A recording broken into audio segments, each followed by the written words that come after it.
There we go. Muted. Early mute for your boy. A lot of you were guessing hat colors, pants colors. Let me just tell you this. I don't think anybody got my hat color right, but many of you got my pants situation correct. So shout out to those who guessed no pants. I'm not wearing pants today. Let your imagination fly on that one. Good to see you guys. It was a late night last night. I appreciate those that were hanging out with us last night. If you missed the debates last night, boy, do I have great news for you. It appears that Admir has figured out how to use the internet or how to have good internet. To my knowledge, we didn't have any problems with the internet connection last night. Let me hop in the VC here so Jen doesn't yell at me. And boom. I also want to just say, she's going to hate this, but thank you to Jen for keeping things running smoothly last night. She is the moderator of all moderators. And even on Admir's live, she's running shit. So it's good to have Jen do that. And also, she put together a nice little information sheet for me on Kilmar Armando Abrego. So she hates that I'm saying this right now, but she's not here. So it looks like Discord not detecting any input from my mic. Jen, can you just say something real quick so I make sure the VC is working? Shit, I can't hear Jen. Can you guys hear Jen? I don't think so, right? I'm gonna have to fix this. Let me go in and fix the audio. Actually, usually I just have to exit Discord and come back. I'll try that. Yeah, so shout out Jen. Everybody make sure while I'm having technical difficulties, while we're waiting, maybe everybody in the chat just say a lot of nice things about Jen. Tell her how much you love her. Tell her how much she means to you. all of that. And she'll really appreciate that. All right, let's see now. Jen, you want to say something again? Can you hear me now? I can hear you. Everybody just says that they love you. I'm going to block the words love and Jen from the screen. So I think that's justified. I think that makes sense to do. Neat. Well, it's good to have you here, Jen. Everybody just loves you so much they can't help it. So I'm sorry that you're having to deal with that. In our chat, you don't have to say it out loud. Just say yes or no to what I asked you. I didn't see. What'd you ask me? Let's see. Yeah. Oh yeah. Shit. That's pretty dumb. Can you change that? Yes. Okay. I wrote the title is if we can't condone this, America is done. I meant condemn. I was running a little wild this morning. It was a tough morning for me this morning. My daughter, she's got a real problem if she eats sugar. Like she goes, it's like sugar high and sugar crash. And she found some candy, I guess, in her backpack. And she got to it early. And so right around the time she was getting ready to go to school, she had a sugar meltdown. So it was a fun morning. So I apologize for that.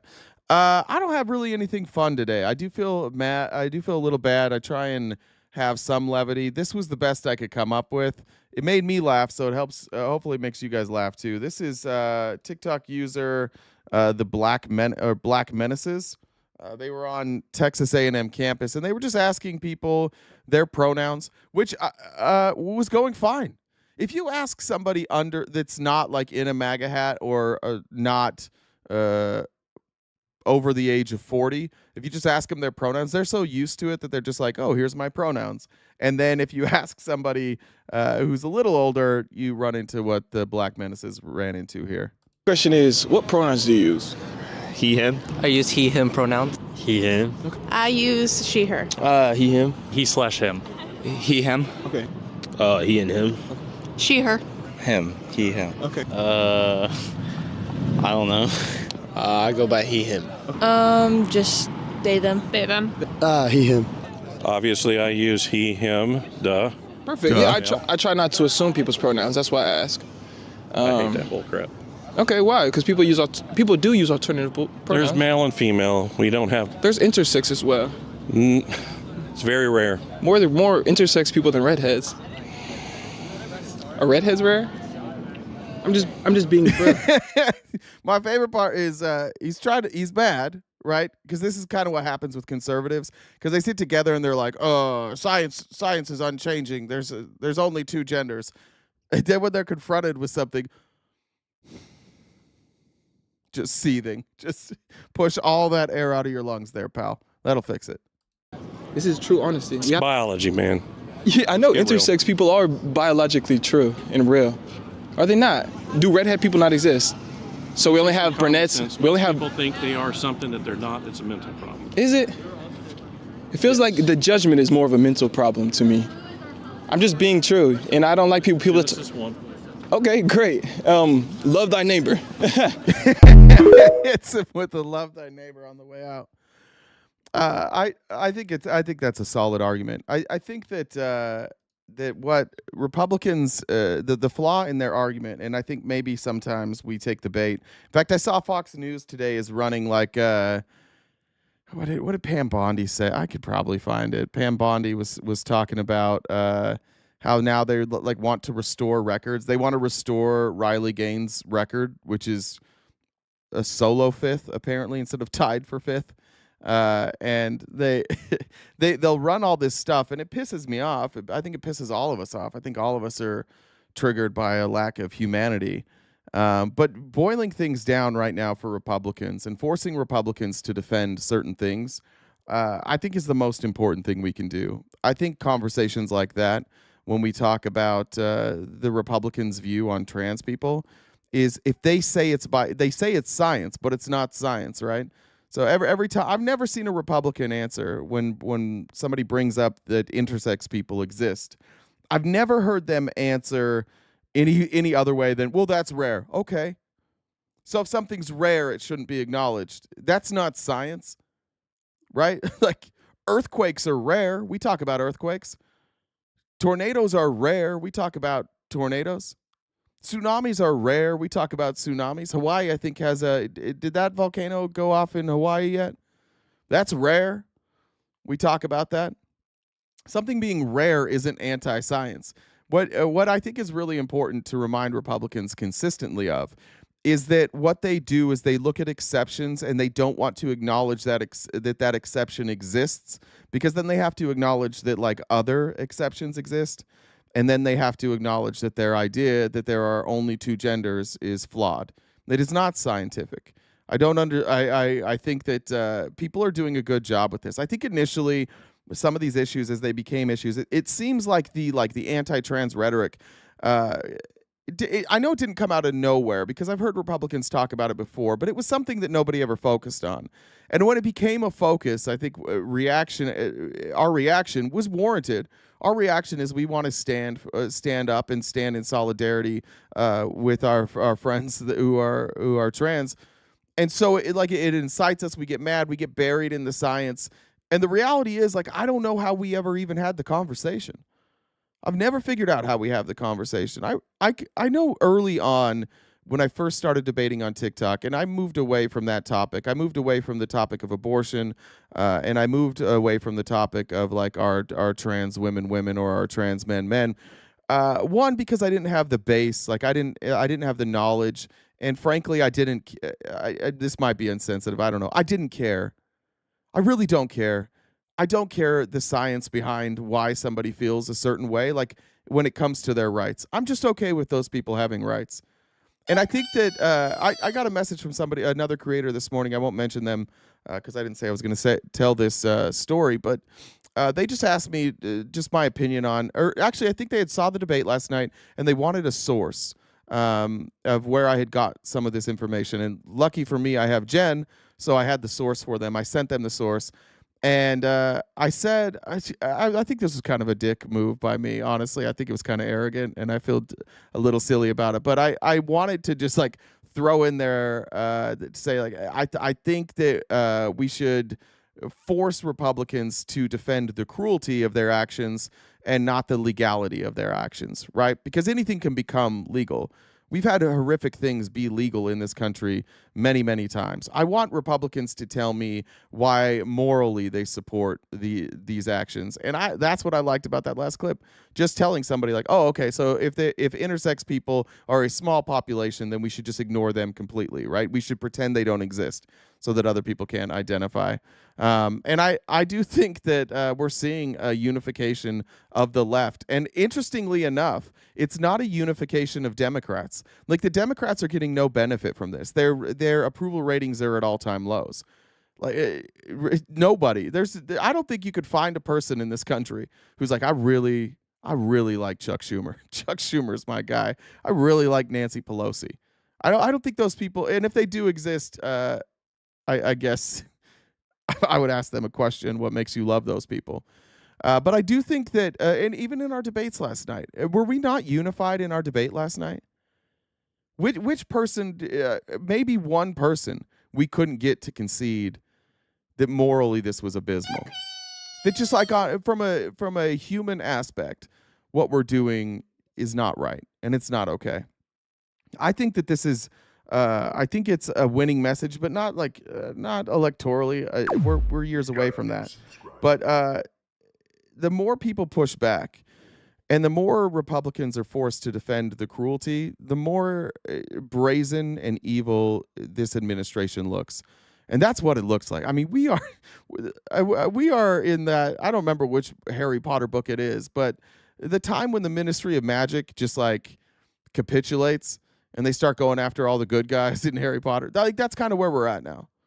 Like, if you have the audacity to say the federal government should not be deporting people just for the hell of it, despite any crimes, and just throwing them in prison. If you're a person who thinks that that's okay, like, you don't look very good right now. And I don't know who our Harry Potter is. I know who Voldemort is, but maybe it's Pete Buttigieg. He'd look nice in some Harry Potter spectacles. Benny Boy said, Dollar Train tootin', thank you. Mary said, let's go.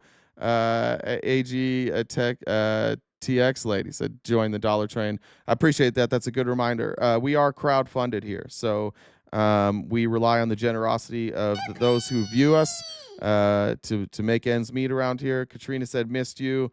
Loving you. Free ballin'. Thank you. Appreciate it. So there's Cash App, there's Venmo, and of course there's Super Chats. And we try and hit our daily gift goal every day, and that keeps Jen around at least momentarily. Voldemort is Elon. Oh my God. Tomorrow's show, I'm going to cover some Elon stuff. I haven't got all the way through it yet. I found it kind of towards the end of my research today. But yeah, Elon might be Voldemort. Hey, Howdy said, jumping on the Dollar Train, choo-choo. Thank you guys so much. It makes it so much easier when we get that taken care of early. All right.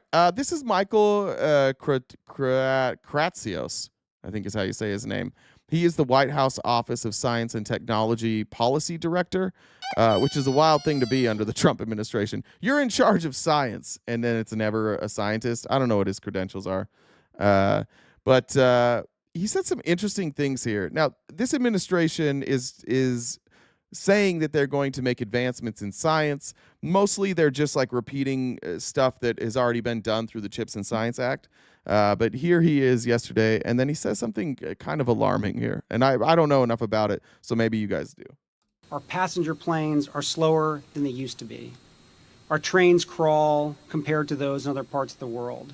Our cars do not fly. Advances have not stopped, but something has gone wrong. Stagnation was a choice.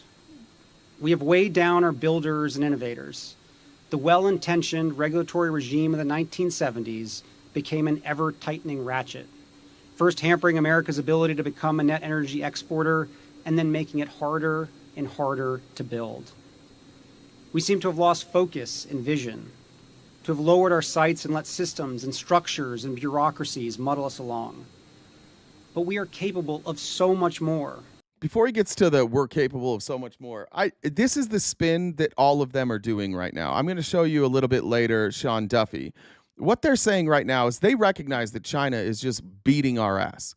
And so what they're saying is, because they're Republicans and they can't acknowledge that this is capitalism, that this is greed, that this is making obscene amounts of money because of innovation and stifling innovation.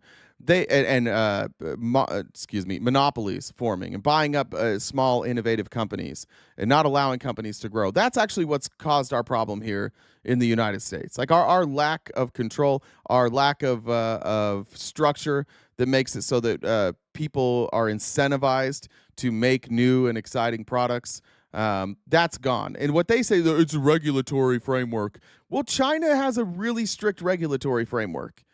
And in China, a lot of it's really funded by the government. A lot of these technological advances are funded by the government, and the government gets to share in those profits. So interestingly enough, this administration, like almost everything that we're bad at, they look at everybody who's beating us, and they're like, you know what we ought to do? Not what they're doing. We should double down on what what we want to do. We should double down on the shit that got us here. The real danger with this administration outside of human rights, the real danger economically, is that they are doubling down on outdated ideas that don't work. The whole world is just like, we're not doing that shit anymore, man. That doesn't work. And the United States is like, yeah, it's going to work. What we need to do is our billionaires need to have even more money. And it doesn't work. But here's the technology he brings up. I don't know what the hell he's talking about here. So if somebody knows what he's talking about, let me know. So much more. Our technologies permit us to manipulate time and space. They leave distance annihilated, cause things to grow, and improve productivity. I don't know what that means.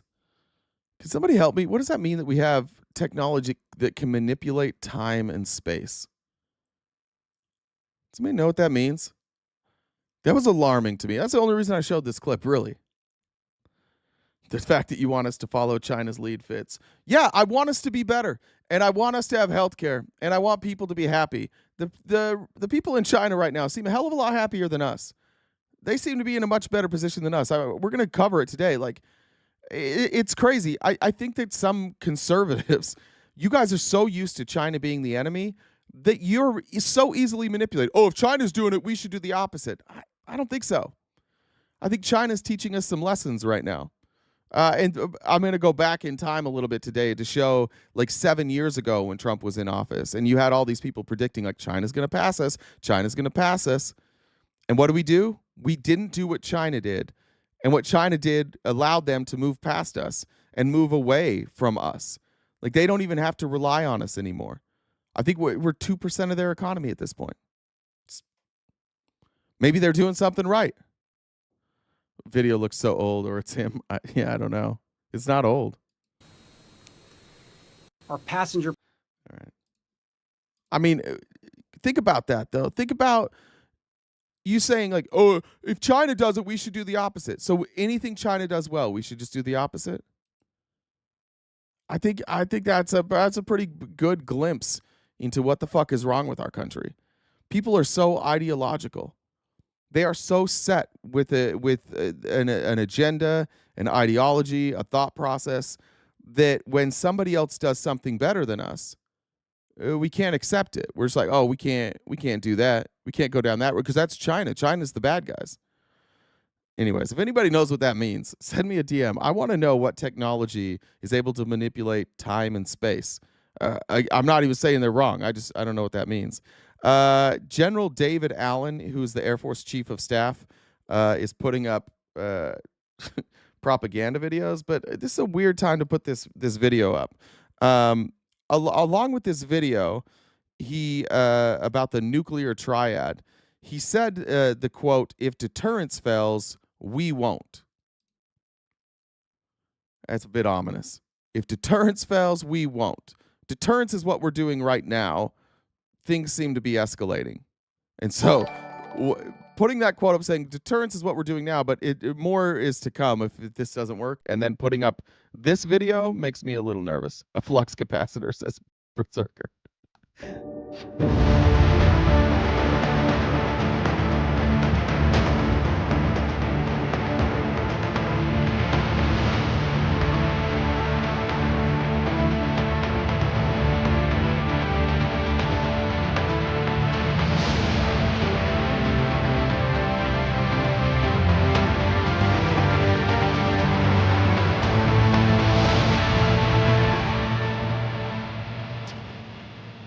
Oh, that stuff's cool. I don't like the idea of like threatening people that way. Somebody said, "Why do I keep dancing around the slavery aspect of their of China?" First of all, those statements are overblown, and China has done a lot to get rid of slave labor, and there still is slave labor. Ironically, the only part of what China is doing that this administration seems to, indentured servitude, really, that's probably better.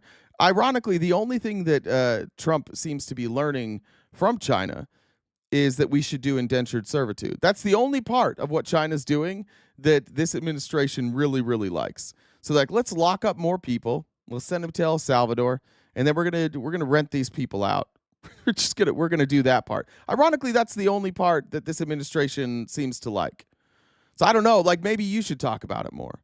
I'm going to talk about what we could do to copy China, right? I'm not saying I want to be China. I'm not saying there aren't problems in China. What I am saying is there are definitely things that China is doing better than us that we should copy. And we don't because they're China. I mean, if we go by that line of logic, like you could never copy anybody. Everybody is flawed. Every country has a bad history. Our country, I don't know if you know about slavery in this country. It wasn't that long ago. I don't know if you know about indentured servitude in this country. It's happening now. We already do indentured servitude. We already hire illegal labor that we can pay less. Like at the meatpacking plants all over the South and in Kentucky and Tennessee, they all hire illegal labor so they can pay them wages lower than minimum wage. We already do that.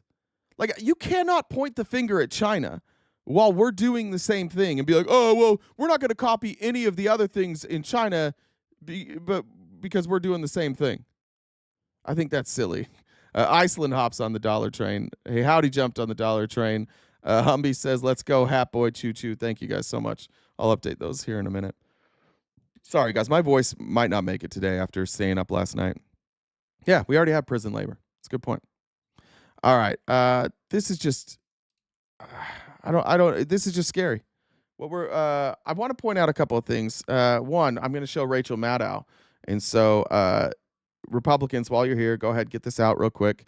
While I'm setting up this video, Republicans in the chat, can you please tell us that we're a joke because we're going to use Rachel Maddow and MSNBC is biased and they're a propaganda machine for the Democrats and Rachel Maddow's a communist and all that. Can you get all of that out real quick? Get all of the normal shit that you say that you're programmed to knee-jerk react to when I show you MSNBC. Get that out real quick while I explain the setup here. Not that long ago, when Doge was first coming into operation, I can tell you names, and let's say the names. Let's say the names, shall we? At least the debaters that we see on TikTok. Let's talk about older millennial. Let's talk about somebody I consider friendly with, maybe not a friend, Conservative Lynn. You can talk about Mod. Who are our other right wingers? Dana. Anybody on TikTok? They were all saying the same shit, and most of you guys here in the chat were saying the same shit. Why would Doge want to steal your personal information? Elon Musk already has money. They're giving them access. It's read-only access. It's read-only access. They're not downloading anything. So I just want to say to every fucking Republican that's here right now that said it's read-only access, I want you to watch this. And now I want you to explain to me why you were so quick to say this was read-only access. That they didn't really have the kind of access that we were talking about. The very stuff we said, hold up, they're saying read-only access, but we don't know because they're not telling us. Well, now we have a whistleblower coming forward to Congress under whistleblower protections.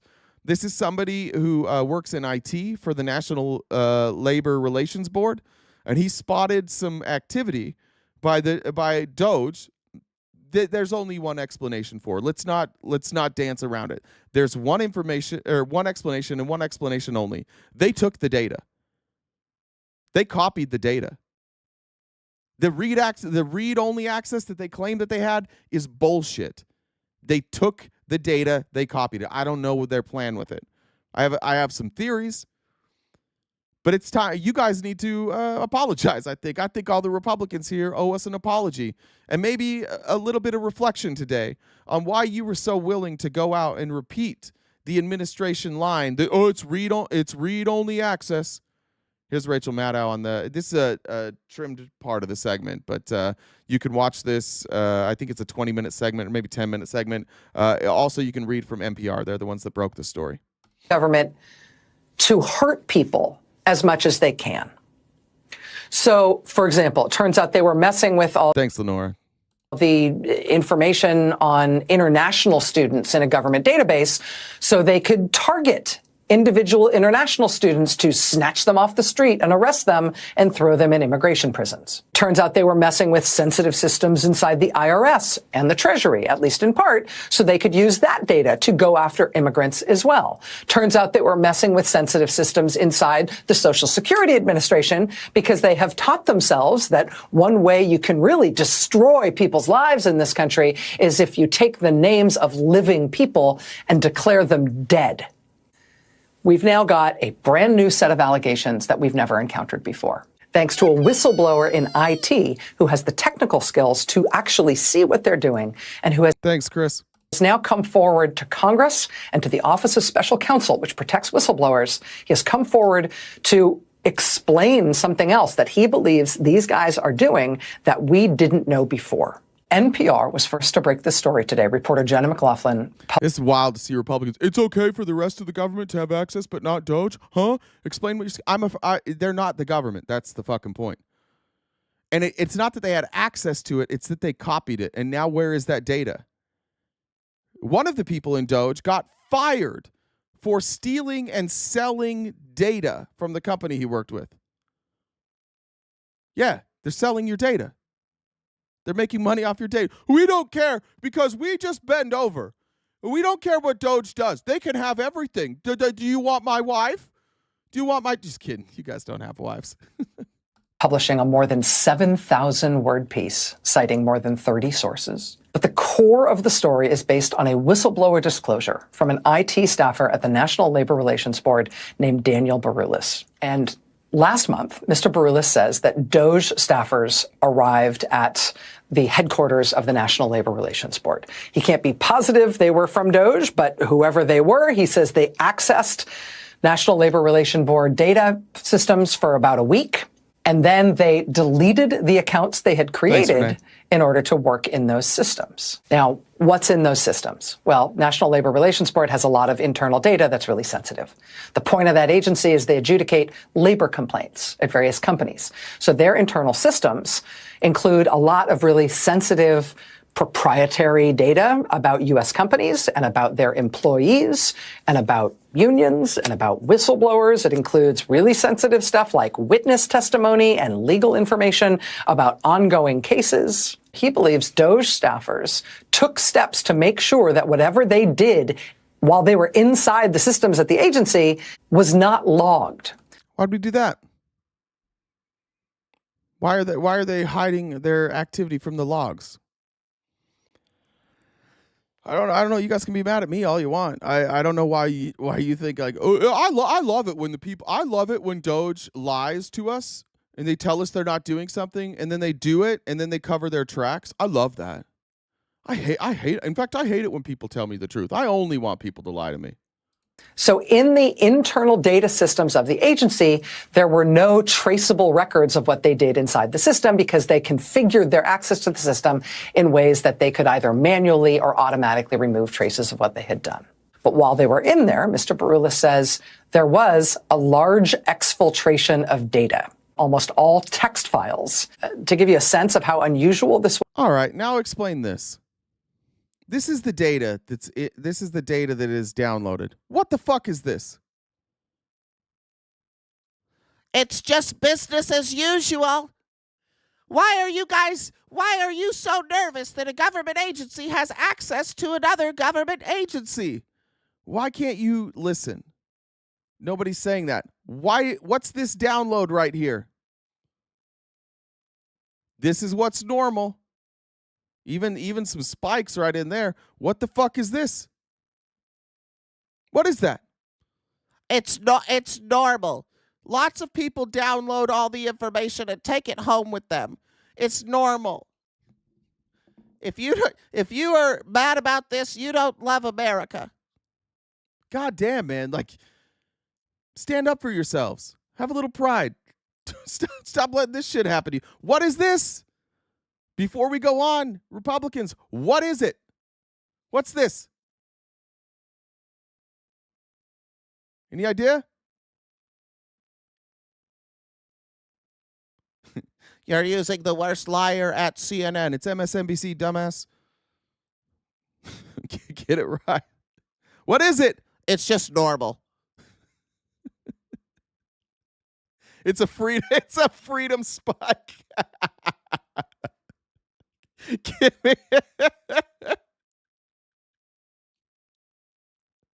All right, there you go. All right, Matt, I'll explain it now. Did you ever consider the previous administrations didn't download the information they were supposed to, and Doge had to do it? No, I didn't consider that. Dr. Clappin' Cheeks, because that doesn't make any fucking sense. You're not allowed to download this data. This is against the law.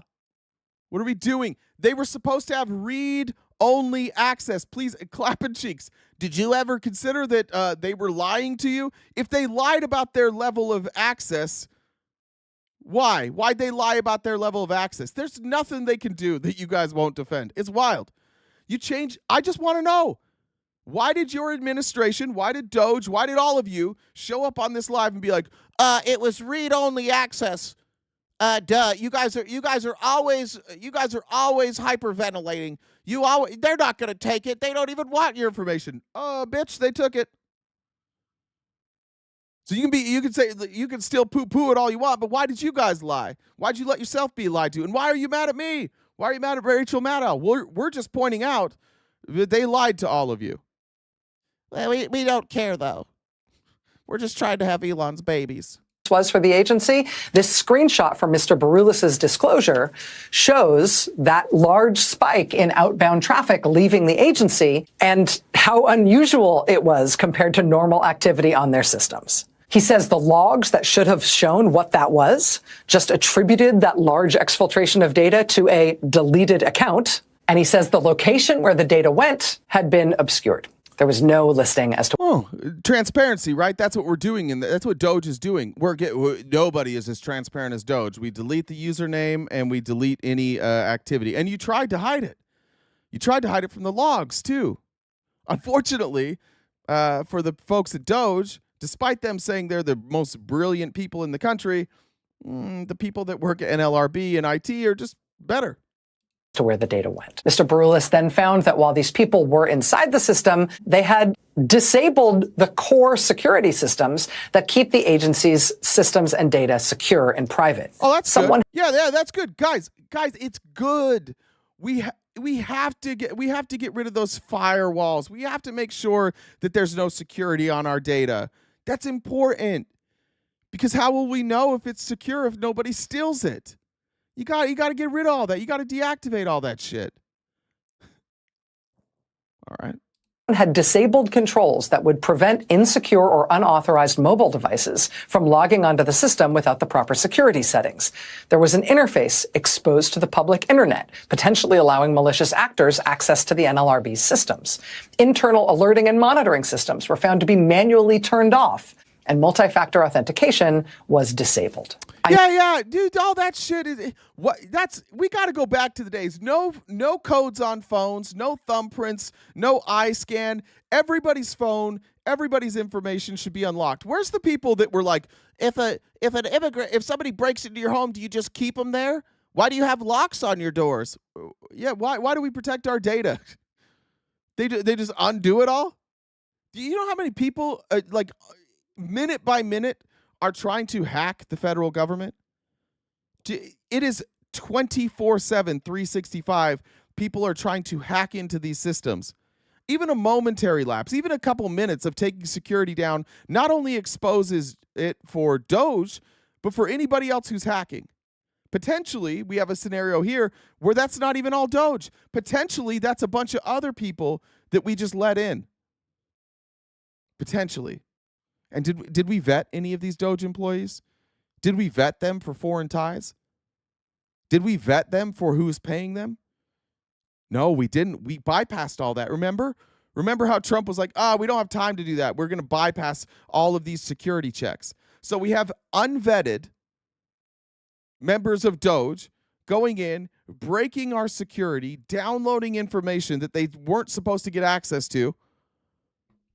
And you're here today. Yeah, well, this is all part of the plan. I voted for this. I voted for no security. I noticed increased logins blocked by our access policy. That's the point of this. Nobody's saying Elon stole it, you dumb dick. We're saying that the people at Doge did, and that they opened it up so that other people could steal it. Yeah, that's the whole claim here, dude. Nobody's saying it's on a thumb drive for Elon. Yeah, well, now we really don't care, because if Elon doesn't have a thumb drive, who cares? He's incompetent. At best. At worst, he took this data and he gave it to people. That's worst case scenario. At best, he and his friends are completely incompetent. And at best, everybody who told you they had read-only access was lying to you. But you don't care, do you? You don't care about that. You're just telling me. You're sitting there saying, like, you're lying. Host, you're lying. This guy sucks. He's lying. This proves that you were lied to, and you don't care. None of you should get girlfriends or wives. It's going to be so easy for them to cheat on you. Policy due to those logins being out of the country. For example, in the days after Doge accessed NLRB's systems, we noticed a user with an IP address in Russia started trying to log in. Those attempts were blocked, but they were especially alarming. Whoever was attempting to log in was using one of the newly created accounts that were used in the other Doge-related activities. It appeared they had the correct username and password. How'd that happen? How'd that happen? Doge creates a username and a password, and then it's accessed from a Russian IP? How'd that happen? Well, Russia already hacks us, guys. This is nothing. This is a nothing burger. Pretty fucking bad. It's pretty fucking bad. How'd they get it? How did Russia get that information? These guys were supposed to be geniuses. Donald Trump in the Oval called them geniuses. If they didn't do this on purpose, then they're fucking morons. They have no clue what they're doing. Again, best case scenario, they've opened up our systems to Russia. Best case scenario so far. Now, these attempted logins from Russia were only stopped, quote, due to our no out-of-country logins. The password was, the username was Big Balls, and the password was Big Balls 69420. It was too easy for them to figure it out. That's probably what it was. Policy. But there were more than 20 such attempts. And what is particularly concerning is that many of these login attempts occurred within 15 minutes of those accounts being created by Doge engineers. Mr. Baroulis says that within the agency, I love that. IPs can't be trusted. It was probably just one of the Doge kids logging in from a Russian IP. Haha, 4D chess, bitches. Saw enough to convene a formal review of what they perceived to be a serious breach, a theft of the agency's sensitive data. They started their formal review. They prepared a request to CISA, the cybersecurity agency at Homeland Security, to help them investigate. As that process of requesting help from CISA was underway, Mr. Baroulis got a personal threat. Quote, in the days after Baroulis and his colleagues prepared a request for CISA's help investigating the breach, Baroulis found a printed letter in an envelope taped to his door, which included threatening language, sensitive personal information, and overhead pictures of him walking his dog. It is unclear who... Oh, that's normal. Yeah. No, all this is normal. This is normal. When you ask for help uncovering something like this, you get a letter taped to your door with pictures of you walking your dog, showing sensitive personal... It's not a threat. It's crazy. This is fucking crazy, guys. Like, this is very, very real. This is shit you would see. Like, if you saw this in a spy movie, you'd be like, I don't know. I think this is a little overdone. It really is like somebody's just watching spy movies and then running this administration. It's crazy. Gay dudes probably do watch Rachel Maddow. That's probably true. I'm sure there's some gay dudes that watch Rachel Maddow. That's true. Morons ignore it. Morons ignored an investigation like this. By the way, I don't know if you know this. You see this thing up here, NPR? See this name right here, Jen McLaughlin? She's the one that did all this research. The news reports news. This is news. This isn't Rachel Maddow making up anything. In fact, she's really not adding much commentary to it. I am. I'm adding commentary. She's not really. She's just reporting on this. This whistleblower has provided all this information. This is all verifiable. This whistleblower has provided this information to members of Congress and is now under protective care. From who? Who do you think put that letter on his door? How do we get pictures of him walking his dog? How'd that happen? This is a terrifying time in America if you are not a MAGA ass licker. And I think that that's why most of the MAGA are still on board, because you recognize exactly what we recognize. That if you cross this administration, there doesn't seem to be a line they're unwilling to cross. If you go against what they're saying, like, I'll be honest, I'm concerned. I'm far down the list, but I'm concerned. That quote that everybody's read, like they came for the Jews and I said nothing. They came for the trans people, I said nothing. They came for the gay people, I said nothing. Whatever it is, and then they came for me. That's who you are right now. Yeah, and that's honestly the difference between the left and the right. The right believes that they deserve all the rights and that people who are different than them don't deserve the rights. And people who think differently than them should not get rights until they think like them. That's the biggest difference. And we believe that you all deserve rights. We deserve that everybody deserves the same level of respect and the same level of rights. That's the fundamental difference between us. And that's why we've been calling you guys fascists for the last couple of years.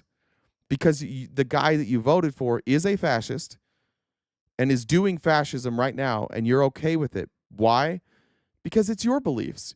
You don't care the means. As long as things happen that verify or validate your beliefs, you don't care.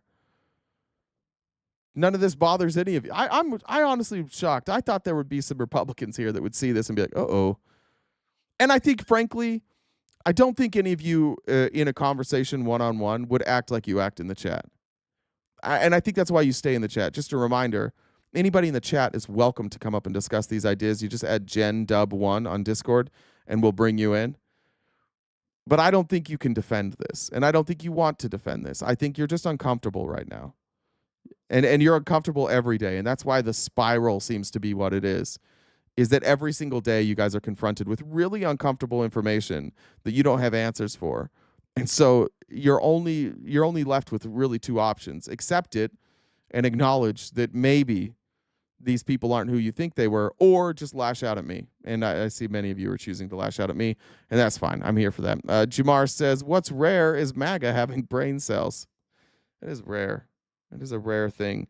Kelly says, $5 train for 5 rides. Thank you for all your hard work. Thank you, Kelly. I don't think I missed any here. All right, we're good. Okay, moving on. If you want to watch the full segment of that, it's 10 minutes. You can find it on YouTube or wherever you get your news. Probably not on Blue Sky. I don't think they're up to 10 minutes on their videos yet. Speaking of people not having rights and Republicans cheering on strong-armed government, Marjorie Taylor Greene held a town hall last night. And here she is being asked a question. I would like to point out that she's not a good reader, and I don't think that anybody should be surprised by that. What are you doing to protect us in the 14th district from the damage and extreme hardship of Trump's tariffs? Gutting of Social Security and Medicaid.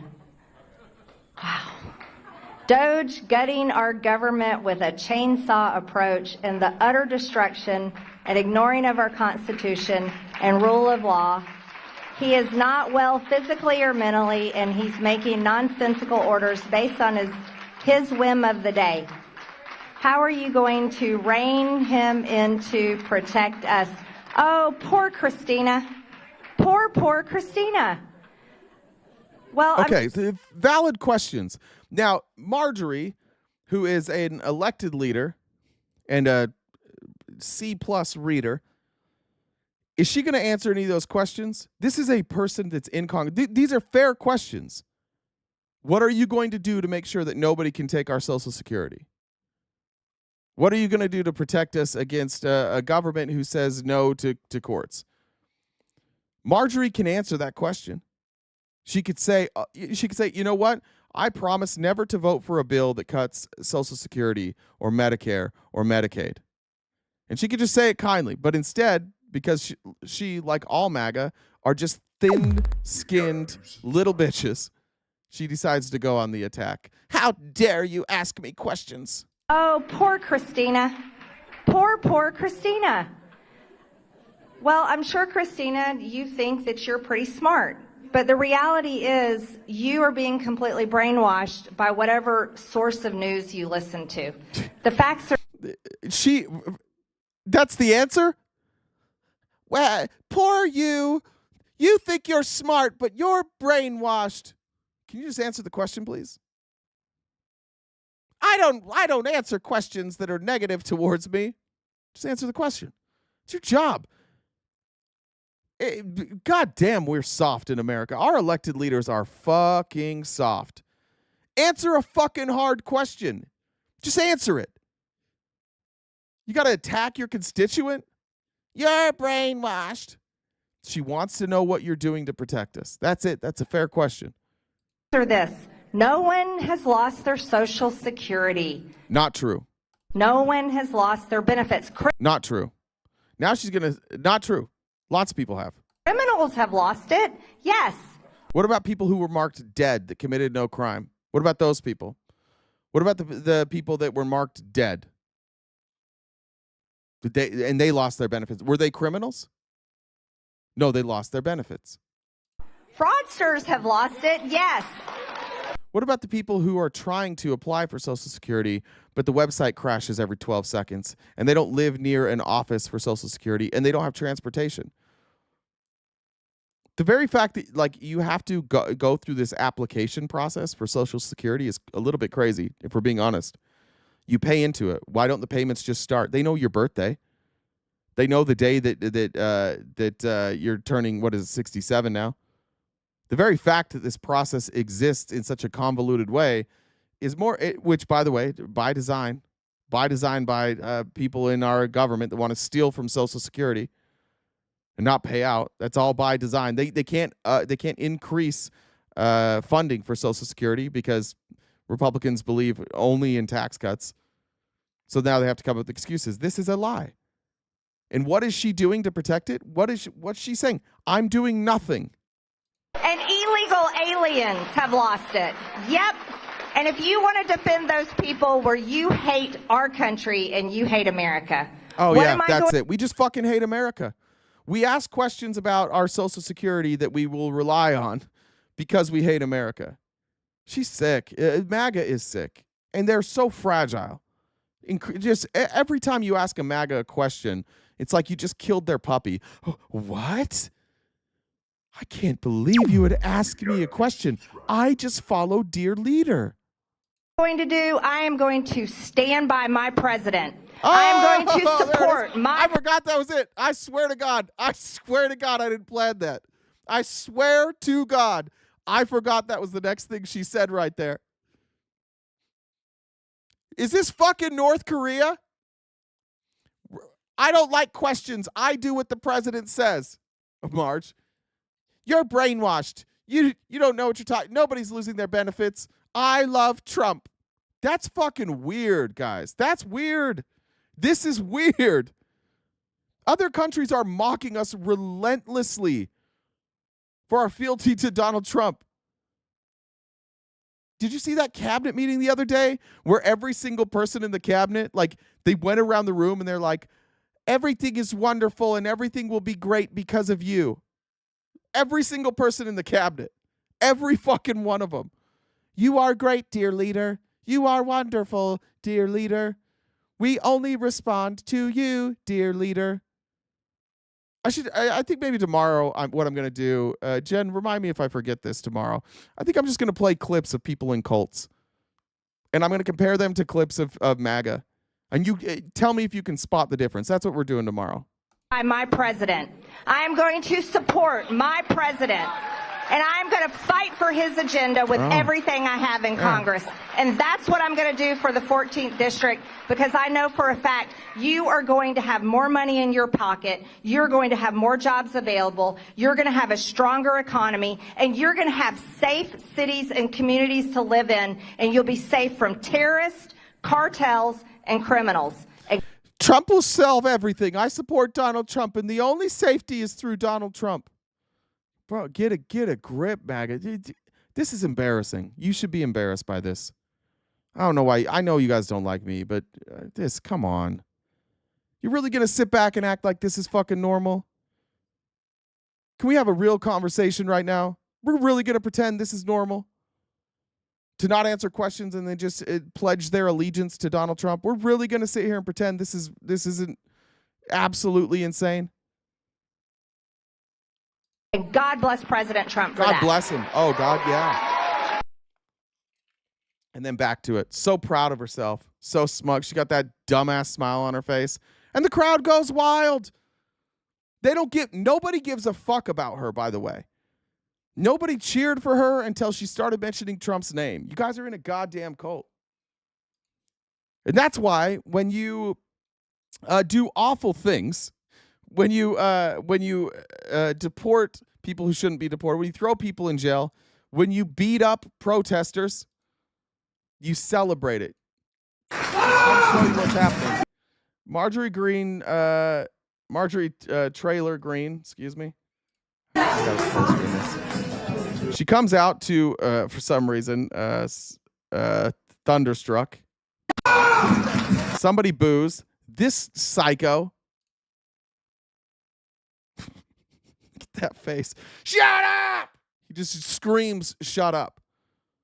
So, this protester said, boo. Boo. We don't like you. This guy loses his fucking mind. And then what happens?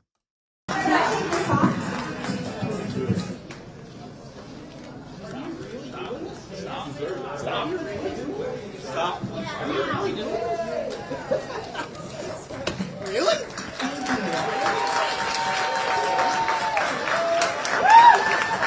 I'm sorry. Aren't we freedom of speech? Aren't we the freedom of speech crowd here? In this MAGA movement, the freedom of speech crowd? Beat up for booing? Look, I've seen protesters carried out. We're going to beat the shit out of this guy? Like, look how pumped these cops were to do some violence. Oh, we haven't been able to do some violence for a while. Let's do some violence.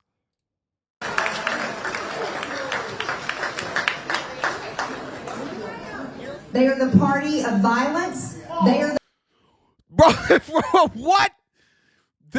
You're doing violence on someone else right now. As they're doing violence on someone, they are the party of violence? the party. Go. Go.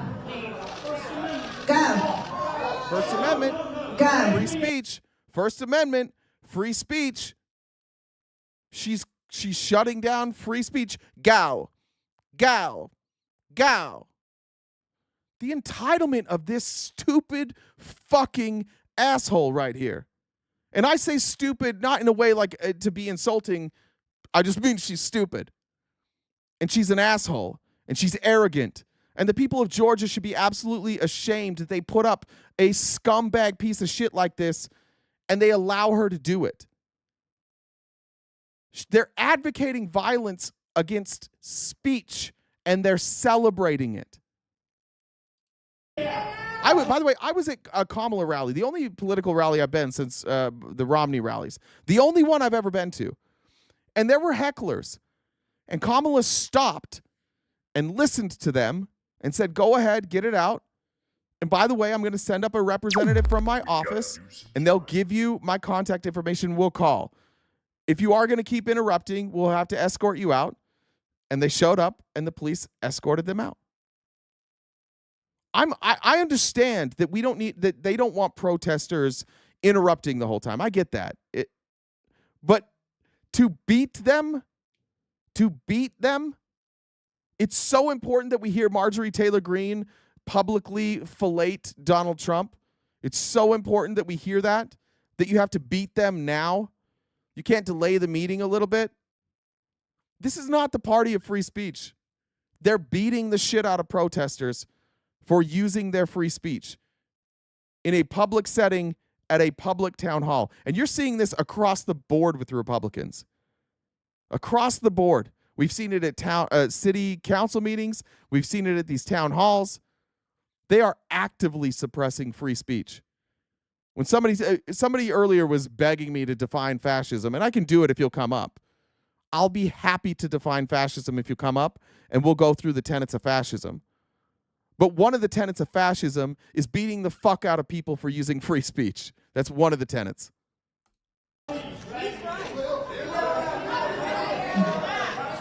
If you want to sit and listen, you're welcome to listen. Everyone across the aisle.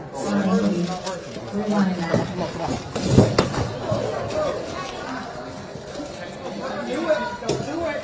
Guy's trying to pick up his papers that were dropped, and they're trying to tackle him.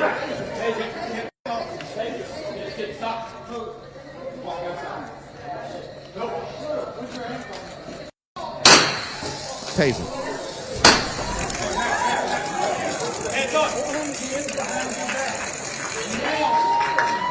Clap.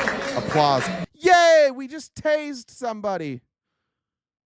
Yay!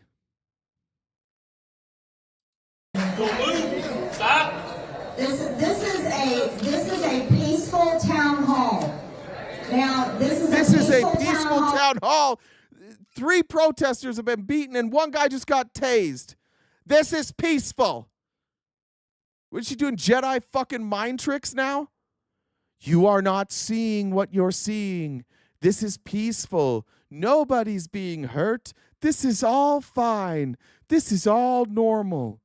It's not fucking normal. If it was normal, you guys wouldn't have to be talking about BLM protests right now. But what type of Democrat was out of line? Show me a town hall by a Democrat where they tased people. Just pull it up for me, please. Please pull that up for me. You guys don't give a fuck about this. You pardoned the Jan 6ers. The Jan 6ers beat the shit out of police officers, and every one of them got pardoned for violently assaulting police officers. You stood by while your guy pardoned them. You are not the party of peace. You are the party of violence and suppression. And this shit's not going to play. We're not going to stop talking about it. We're going to make you guys uncomfortable every fucking day. And what we're not going to do is relitigate the past. We're not going to let you run with whataboutisms. You guys either address this shit in real time or get real fucking uncomfortable that we're not going to address you in the comments. Until you guys are willing to talk about what's happening right now, we don't give a fuck about what happened in the past. You want to come up and talk about what happened now? I'll let you relitigate the past as long as you want. But until then, we're going to keep throwing this in your face because this is wrong. It's fascism. It's anti-American. This is not patriotism. This is the very thing that caused a revolution in 1776. People were tired of the government forcing them to say and think certain things. And while you can point to what Joe Biden did, none of you guys were forced to say or do anything. Some of you lost your social media accounts. Probably nobody here. We are violently stripping people of their First Amendment right. How can you sit by and watch this? Honestly, how can you? There is a 0% chance, that if this happened at a AOC rally, that you would see me today defending. I would be covering this in the exact same way. The exact same way. And everybody who follows me knows that I would. Everybody who's watched me from day one knows I would cover it in the exact same way. I don't understand you guys. I just don't. I do not understand how America got this cruel. I don't understand how we got this callous. How is it more important that Marjorie Taylor Greene speaks than that these people be treated with respect and that they use their First Amendment rights? That's the point of the First Amendment. The whole point of the First Amendment is that when you have somebody that works for you, you get to criticize them openly. If they lie to your face, you get to yell, "You're lying." That's the First Amendment. That's what made our country great. That's what made our country unique for a long time. Now there's free speech a lot of other places now too, but for a long time that was like it was our thing. It was the First Amendment. It was the first thing our founding fathers thought of. Coming over from England, they're like, you know what we really need to make sure of? We really need to make sure the government can't censor speech, especially with violence. They can't violently suppress your speech. And here we are, 2025. I got a bunch of Republicans sitting in here defending this. You know, it's funny. You didn't say anything when. Well, you didn't say anything now. So let's just pretend. Let's just pretend that whatever violence you guys have mentioned in the chat, let's just pretend I didn't say anything then. Are you? So you're no better? Is that it? Like, just because I allegedly didn't push back on whatever the fuck you're talking about, that means that you don't have to push back on this? What does that say about you? Even if you were right about me, that's you. If you're right about me, if I'm a hypocrite, I would never have said this, then you're also a hypocrite because you're not right now standing on business. You're excusing your lack of empathy, your lack of sympathy, your lack of care, and you're doing that by projecting something that's not even on me. Like, I didn't even do that. I've never ever condoned violence. In fact, two pretty large content creators on the left who I get along with well, debated me for an hour last week. You can watch it on I don't know if we have it on YouTube. And I said, I don't believe in violent overthrow. They want to overthrow capitalism violently.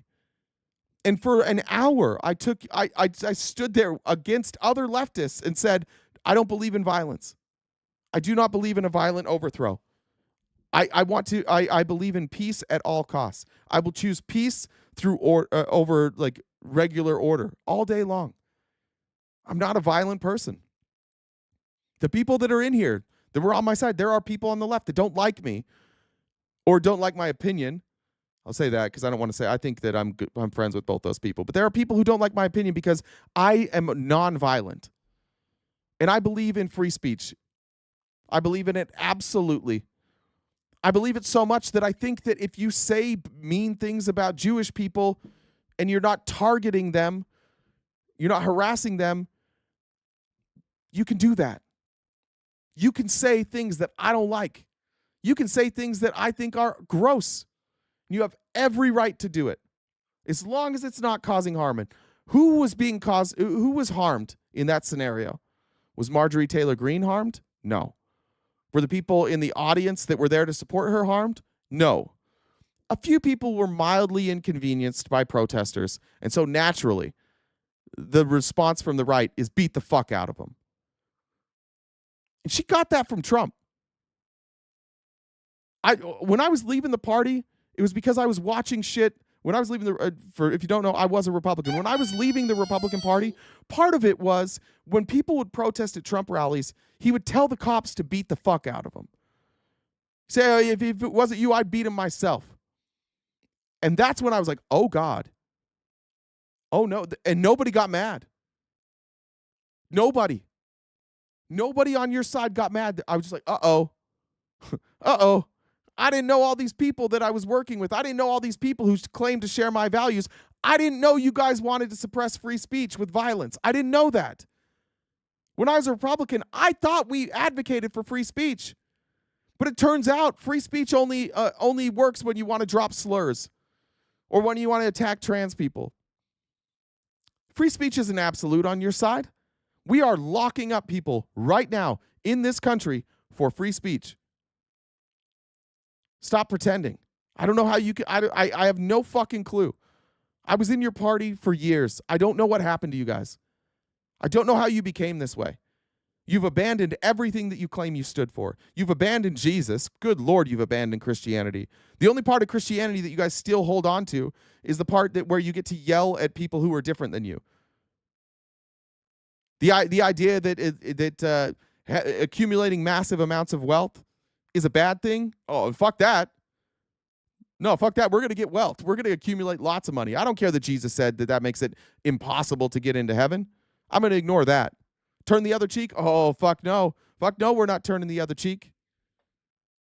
Yet he who is without sin cast the first stone. Fuck that. We have no need for that.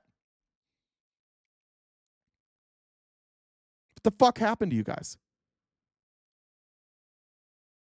I hear all the time, like, the Democrat Party left me. How did the Republicans go from we love free speech to this, and you didn't leave? How are you still there? Do you know the level of cruel that you have to be? The level of contempt that you have to have for people with a different opinion? To sit here and watch what's happening? Just watching that. You sit here and watch that, and your response is to get mad at me and to play whataboutism? This is conditioning. You've been conditioned to become absolutely calloused to violence. And I think you really ought to take a look in the mirror, honestly, and say, like, how did I get to be this person? How did I get to be a person who says speech that I don't like deserves violence? I got real questions about that. Let me cover a couple. Jen, I see your message. I didn't read it yet. Let me just play a couple more of these. I have two more Marjorie Taylor Greene speech clips, and then we will. Then I'll have you do announcements. I just want to. Well, that's just from a different angle. I may not. Fuck it. We'll do it. We'll do the announcements now. All right. Yeah, they're just from a different angle. You guys get the point. I think the point's clear. Republicans, I don't even hate you. I want you to just think to yourselves, like, what am I doing here? What am I supporting here? Go ahead, Jen. Sorry to cut you off.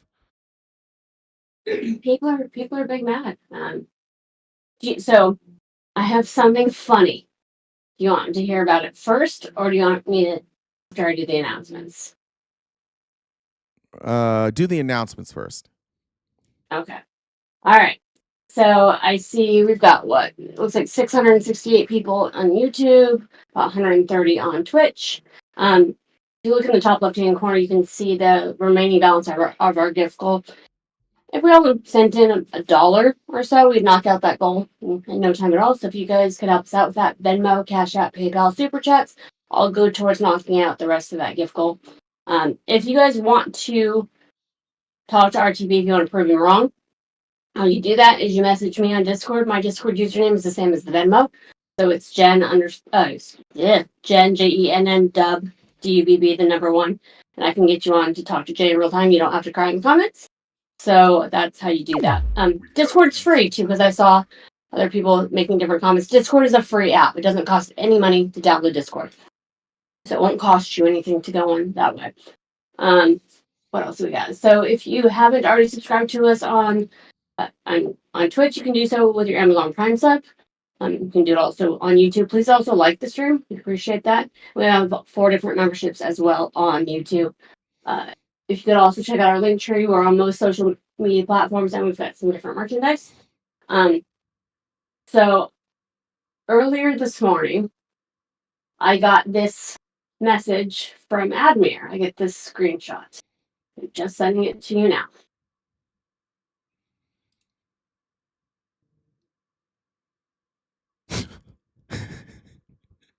Is this real? Yes. He said I could share this with you. It appears Admir got a ticket for improper lane use. Officer says he was distracted by eating a rotisserie chicken and entered the other.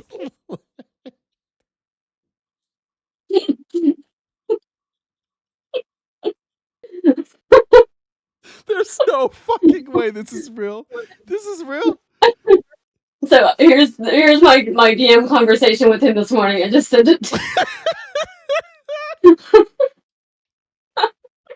This is unbelievable.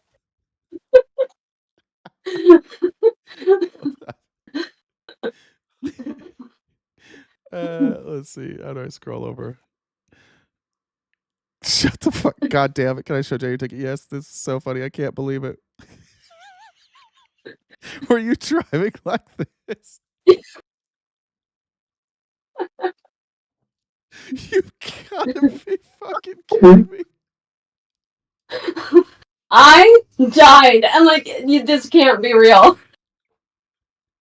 That's unbelievable.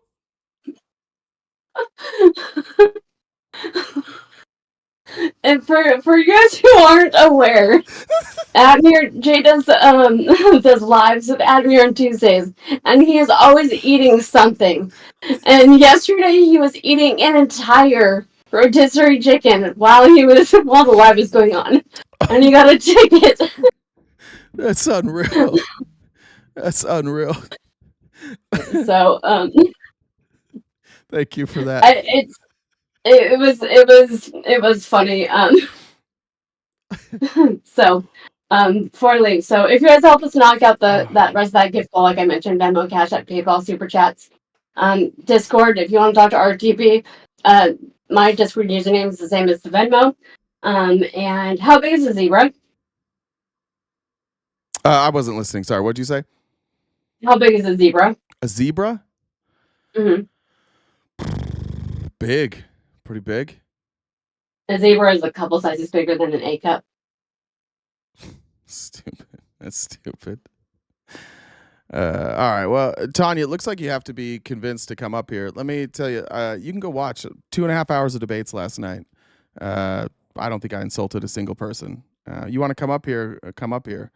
But don't sit in the chat and be like, oh, he'll just be mean. Come up here or not. What did you say? I was forgot. You said I insult people, but I criticize Republicans. I don't mind insults. Do you see my fucking chat? Do you see how many people insult me in my chat? I don't care. Some of them are funny. Some of you guys are actually pretty funny when you do your insults. I don't care. I talk shit. What I'm upset about with Republicans is not the shit talking. I don't mind shit talking. I'm upset that they're beating the fuck out of protesters and that you guys don't care. That's what I'm upset about. That's what's alarming to me. If Marjorie Taylor Greene was like, fuck you, you stupid lib, I wouldn't care. We wouldn't be discussing this. I don't care about that. That's speech too. Marjorie Taylor Greene's free to say dumb shit. She does it. It's basically all she does. I'm upset that they're beating the shit out of protesters. And I understand that, like, if you to debate that, I wouldn't come up here if I were you either. Honestly, I wouldn't.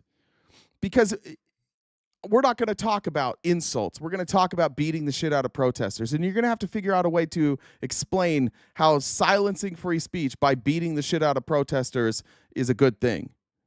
I think that's why you don't really want to come up. And I can appreciate that. If I were you, I was still holding on to my MAGA dreams, I may also be nervous about defending those types of actions.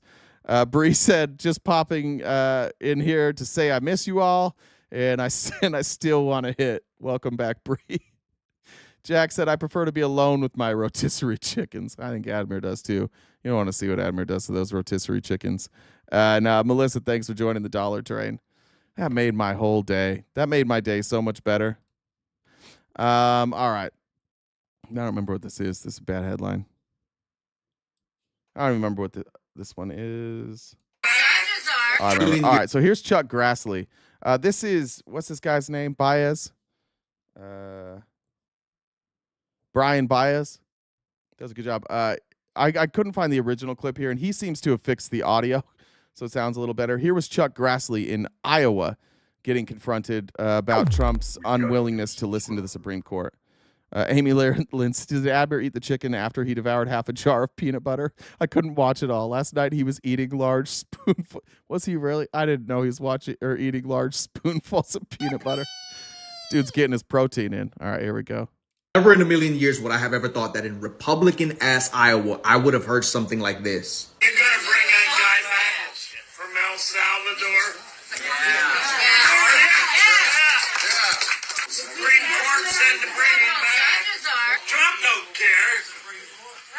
Because he's got an order from the Supreme Court and he just said no. Yeah. He just said Scarlet. The next subject here. Excuse me, Senator. Senator, excuse me on that. Then he tried to change the subject without answering the question, and then... Senator, excuse me on that same subject. Hey, Senator Grassley, on that same subject, the Constitution, the framers of the Constitution said that every person, not citizen, every person within the jurisdiction of the United States has due process.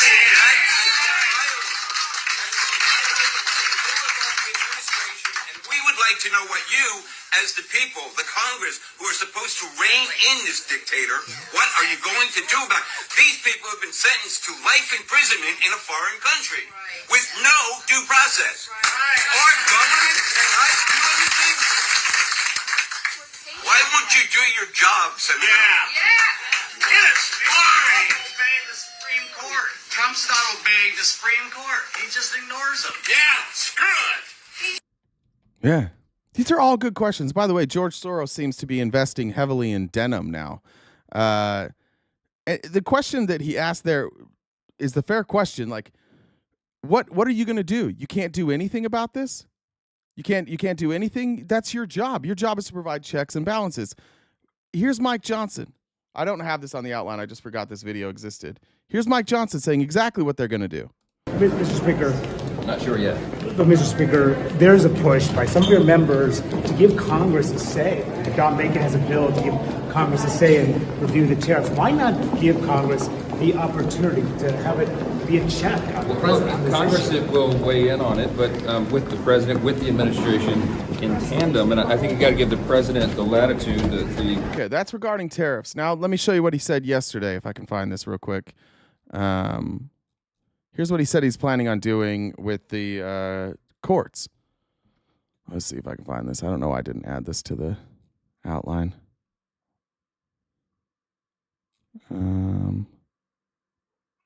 Here we go.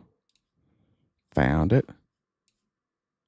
Here's what we're going to do. Just like Marjorie Taylor Greene said, we're not here to do the work of Congress. We're not here to do the work of the American people. We're here to do the work of Donald Trump. Amy said, next week's bingo card, add Mayor's menu. Don't, listen, make sure you've got rotisserie chicken on your bingo card because it's coming. We're talking about this problem of rogue rulings. And, the Democrats, our colleagues here, they talk all about this so-called constitutional crisis that they see around every tree.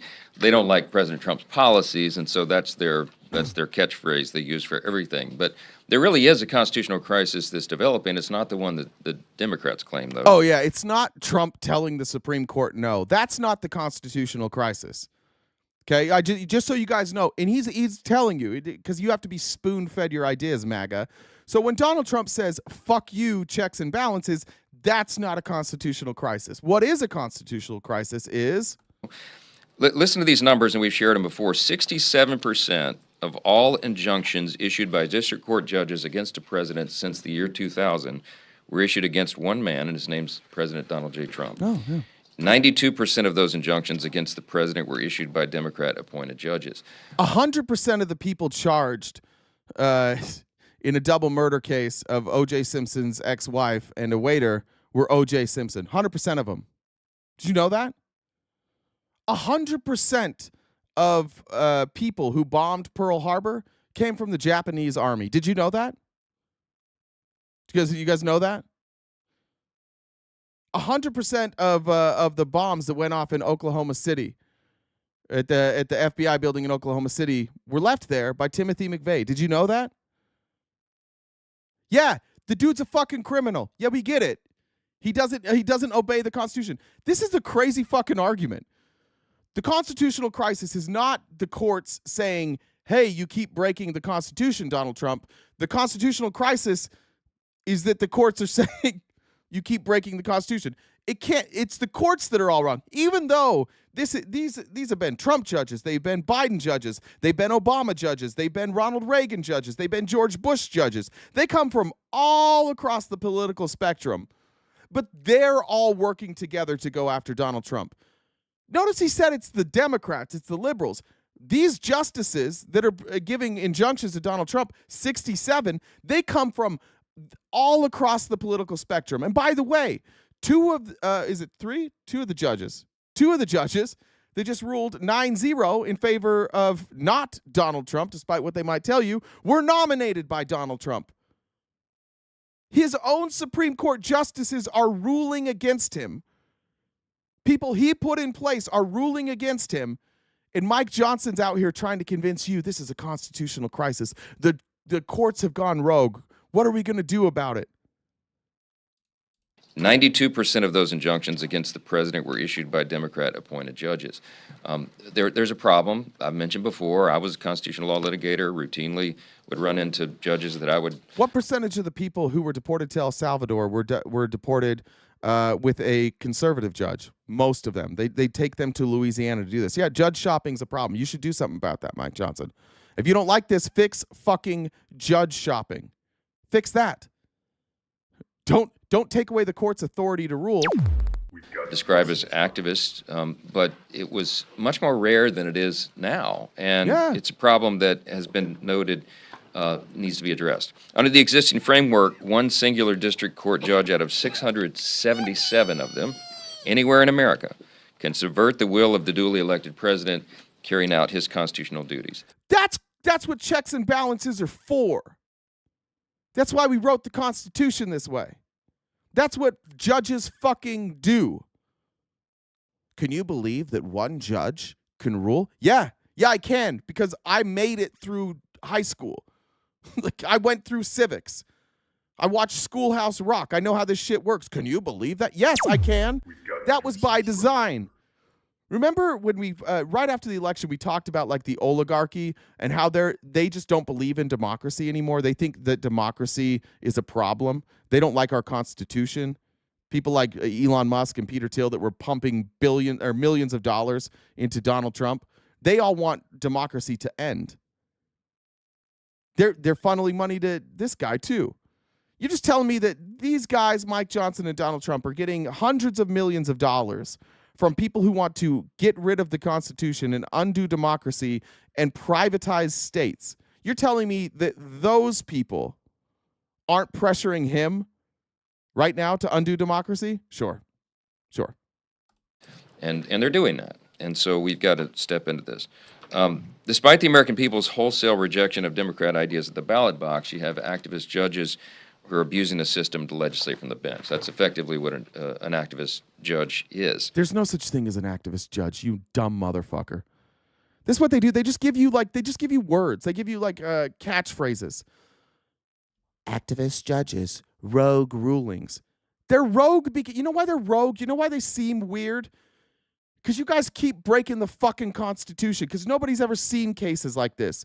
And the whole point of Project 2025 is to test the courts, to do things that no one has ever done and see if the courts will strike it down or not. This is the plan. The plan requires them being in court all the fucking time. Did you read it? This is what's crazy. They lay out this plan. They're like, here's Project 2025. We're going to try all this shit, and we're going to take it to the courts, and we're going to force them to rule. And then when they rule, what we're going to do is we're just going to convince all you guys that they're going rogue, that this is business as usual, but they're all just against Trump. Their plan is to find loopholes and test it. And the courts repeatedly are saying, this is a theory that has not been tested, and because it hasn't been tested, it needs to be litigated. You can't just do it. You can't just do whatever the fuck you want because it's not in the Constitution. So that's why the courts are involved, because Trump's plan was to get them involved. That was the plan all along. That's why they bragged so openly about, look at all these judges we got, look at all these judges we got. And coincidentally, it's why Biden was so effective at also getting judges pushed through and nominated and then pushed through. Because what he did, the reason Biden got so many judges pushed through is because they weren't activist judges, because they were people that both Democrats and Republicans could agree on, and they got them pushed through. These are moderate judges, almost exclusively moderate judges.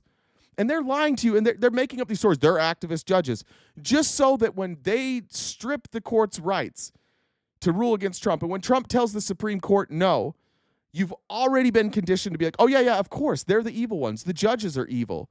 Congress is evil. Democrats are evil. Everybody's evil but Donald fucking Trump. Oh, you're a Republican and you're not voting for this bill that Trump wants? Oh, you're evil too. It's a fucking cult.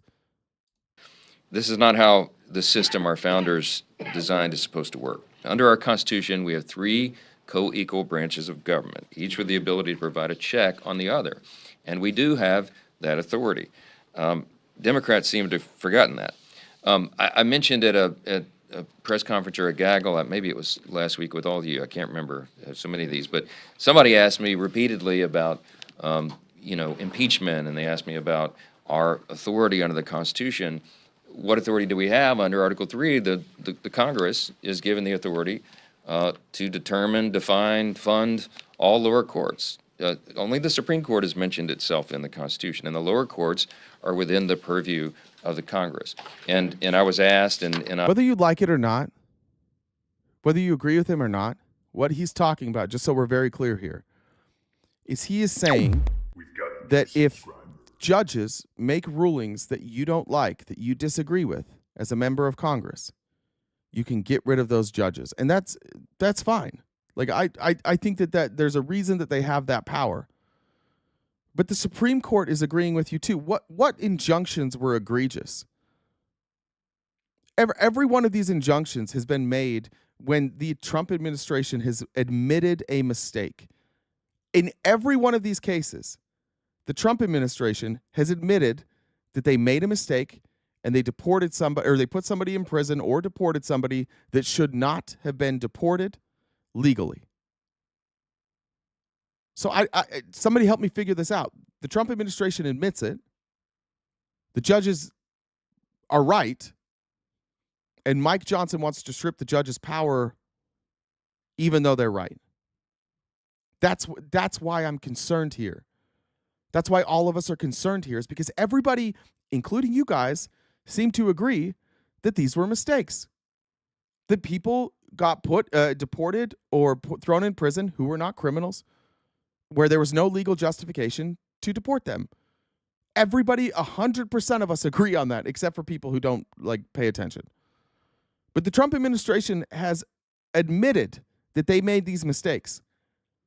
And the judges ruled in favor of the people that they made the mistake with. And now we have Mike Johnson saying, yeah, Trump made mistakes, and the judges ruled that he made mistakes. But now we're going to take away their right to do that. We have to strip their rights to be able to rule like this, even though it's a mistake. What the fuck are we doing? I offered the answer, yes. I mean, we could defund those courts. I wasn't saying, let me clarify, I wasn't saying that we're doing that. I was trying to describe what the Constitution says. Go read it for yourselves. We have broad scope. We have all authority over the lower courts, okay? We're not defunding courts, and we're not doing anything other than limiting in this legislation the ability of a judge to issue a nationwide injunction, because that is the problem that has gotten totally out of control. And we need this check on the judiciary, and I think we're going to prove that on the floor. One activist judge should not issue a nationwide injunction against the president's policies, and these district courts have to stay within their constitutional bounds. There's really not that many of you who think this was a mistake, which it was not. Well, take that up with Trump. Take that up with their administration. They admitted it was a mistake. Take that up with the attorneys that are representing the government who are saying that they made a mistake. I don't know. Are they lying too? Are those activist Trump attorneys too? Everybody who disagrees with Trump is a radical, communist, socialist, Marxist, fascist, racist. Dude, it's getting embarrassing. All right. Jen just informed me that was not Admir's ticket, and that's devastating. But you got me. Jackie says, what kind of shoes do frogs wear to dinner? Open-toed. That is lovely. Thank you for the new subscribers, by the way. Just a reminder, if you're not subscribed, we do have paid memberships available on Twitch and YouTube. On Twitch, if you have a paid membership, you can skip commercials, which is pretty cool. And also, you don't have to talk to the YouTube folks. So if you're not using Twitch, you can skip commercials. If you're on YouTube, you want to skip commercials, you have to have YouTube Premium. Otherwise, we have no control over what the commercials are. But just a reminder there. And hopefully this week, sorry, last week got crazy. Hopefully this week we roll out what our new membership perks are going to be. But let's move on. God, this is going... I'm cruising. Yeah, I want to show you this. This was a conversation that happened at CNBC. CNBC is usually like careful about being partisan. They're certainly pro-business. They're certainly pro like deregulation most of the time, and so they align with Republicans a lot more when it comes to like tax policy. This was an interesting debate we had here, and I think it goes to show right now that Republicans don't really have an answer for what's going on. And so if every time you're given a point, if you have to play whataboutism, then you've got a problem. I understand that that people on both sides of the aisle play whataboutism. I do, and I think that fair enough. Like the whataboutism, maybe we do it too much over here. I think you guys do it too much also. And I'm trying really, really hard in debates to not just do whataboutism, to just stay in the moment and focus on what we're talking about. And this is one of those cases.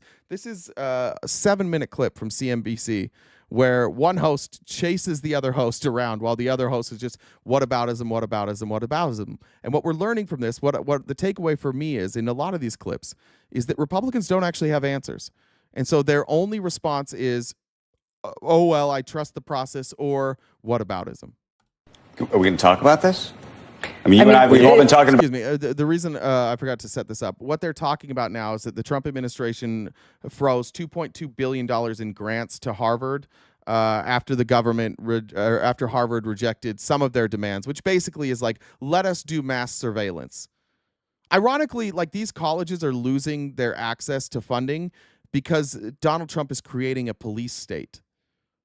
Remember we showed that like the whistleblower, and then he was handed he had an envelope on his door with pictures of himself and personal information. This is a police state. This is what Palantir is doing. There's a reason Trump brought in all these tech people. They want a surveillance state. They want colleges to give them information about people that think differently than them so they can prosecute them, find some way to throw them in jail, find any possible way to deport or to jail somebody. And apparently at CNBC, they talk about it off camera. He mentions that here. Oh, we talk about this shit off camera. Why don't we talk about it on the air? Let's talk about it on the air. And the hosts at CNBC have a real problem because if they criticize Donald Trump and this administration, they recognize that a good majority of their viewers are conservative, and that's going to be a problem for them. Are we going to talk about this? I mean, you and I, we've all been talking about it during the break. Let's talk about it. Harvard is now, so it comes down to what exactly are they asking Harvard to do? They're asking Harvard to eliminate their DEI program. Somebody asked, let me cover that real quick. Why does Harvard need taxpayer money in the first place? They don't. We need them. The government is paying them to do research. Because in this country, Republicans have scared us away from socialism so badly that we don't do our own government research. We have to pay universities like Harvard to do research. So this isn't funding that Harvard gets to use and upgrade their school lunch. This isn't something that Harvard gets to do to go repaint or redo their football field or their basketball arena. This is money that the United States government is paying some of the brightest people in America to do research for. That's what this is, just for research. This hurts us. I want to be clear about that. This means less qualified people will be doing the research, and all because they don't want to be involved in a police state. And look at the Republicans in here. Comply, damn it. Comply. Comply. Listen to what Trump says. Comply. You fucking bootlickers, man. What happened to you? What the fuck happened to you? You were the Tea Party. You're the party like, don't tell us what to do. Freedom, patriotism. What the fuck happened to you? You're screaming at everybody to comply now. Do what he says, or you will lose funding. Do what Donald says. You're bootlickers. Right? They're asking them to do what else? I mean, because this is where the whole anti-Semitism issue becomes the main focus. And if they're giving them government funds and saying... Look, to me, the issue has always been about, and it's a nuanced view, violence and genuine disruption of classes, to me, is a problem, and that should be prevented. Right. I'm a Jew. I hate the anti-Semitism piece of this more than anything, more than anybody. Do I think that people can scream from the rooftops if they want? I hate to say that, but I think that they can. I love to say it. I love to say it. Everybody in here is welcome to say whatever they want, as long as they're not, dropping slurs or hurting people. You can go down the street and you can say the most vile shit imaginable.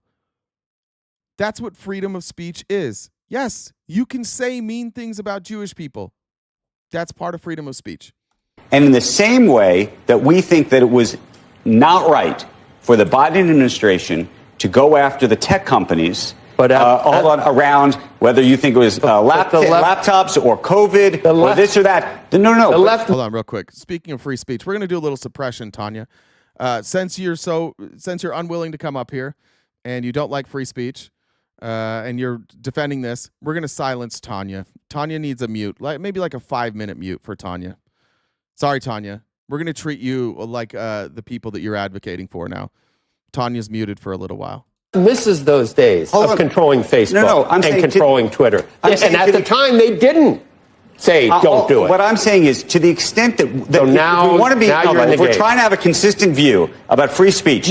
But it wasn't consistent back then. So why are we then... That's the whataboutism, right? There's an issue right in front of us. It wasn't consistent back then. Okay, so again, what the Republicans are saying right now is we don't care about this, and we don't care about this because you didn't care about this. We will never take the high road. We will always take the low road. Saying it shouldn't be consistent now. My only point is, if we genuinely believe in free speech, if we're going to advocate for Elon Musk's we're calling whataboutism and everything else instead of calling it for what it is, which is you are doing this is the ultimate whataboutism. Why didn't the left care that we couldn't read about the lab origin of Wuhan or the Biden laptop? You could. I'm agreeing with you. Those things didn't even fucking happen, right? We're doing imaginary whataboutism. Of course you could read about the fucking laptop. Of course you could read about conspiracy theories regarding the Wuhan lab.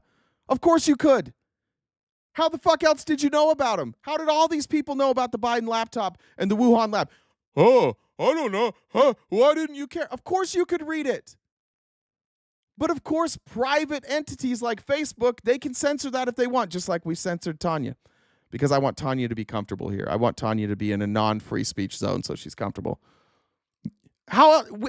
This idea that like nobody could read that, what are you talking about?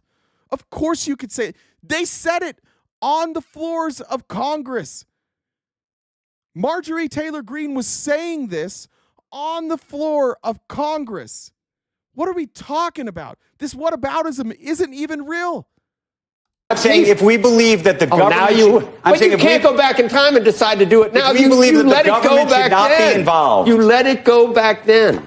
If we believe that the government should not be involved in speech, which is what you would argue this entire election was about, I just right? That's what the election is about. I pick and choose when I decide that. Well, no, now you're picking and choosing. That's exactly the point. I just want Jewish kids to be able to go to class. I agree, but that's about disruption of classes and about violence. The idea that the government genuinely should be influencing... By the way, people who disrupted class or people who are violent, there are laws against that already.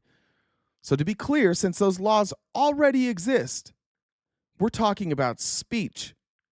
There's already laws against disrupting class and violence.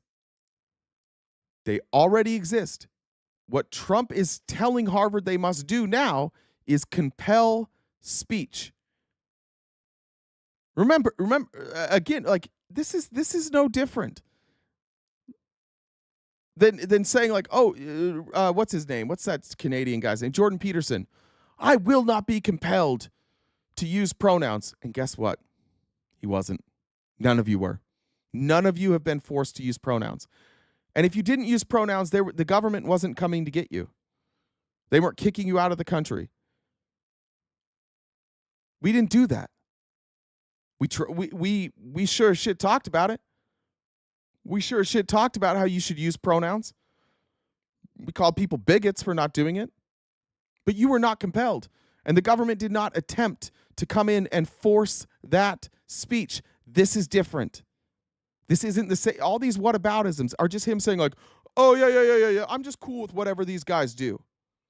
This whataboutism is not comparable. Speech, to me, is a problem.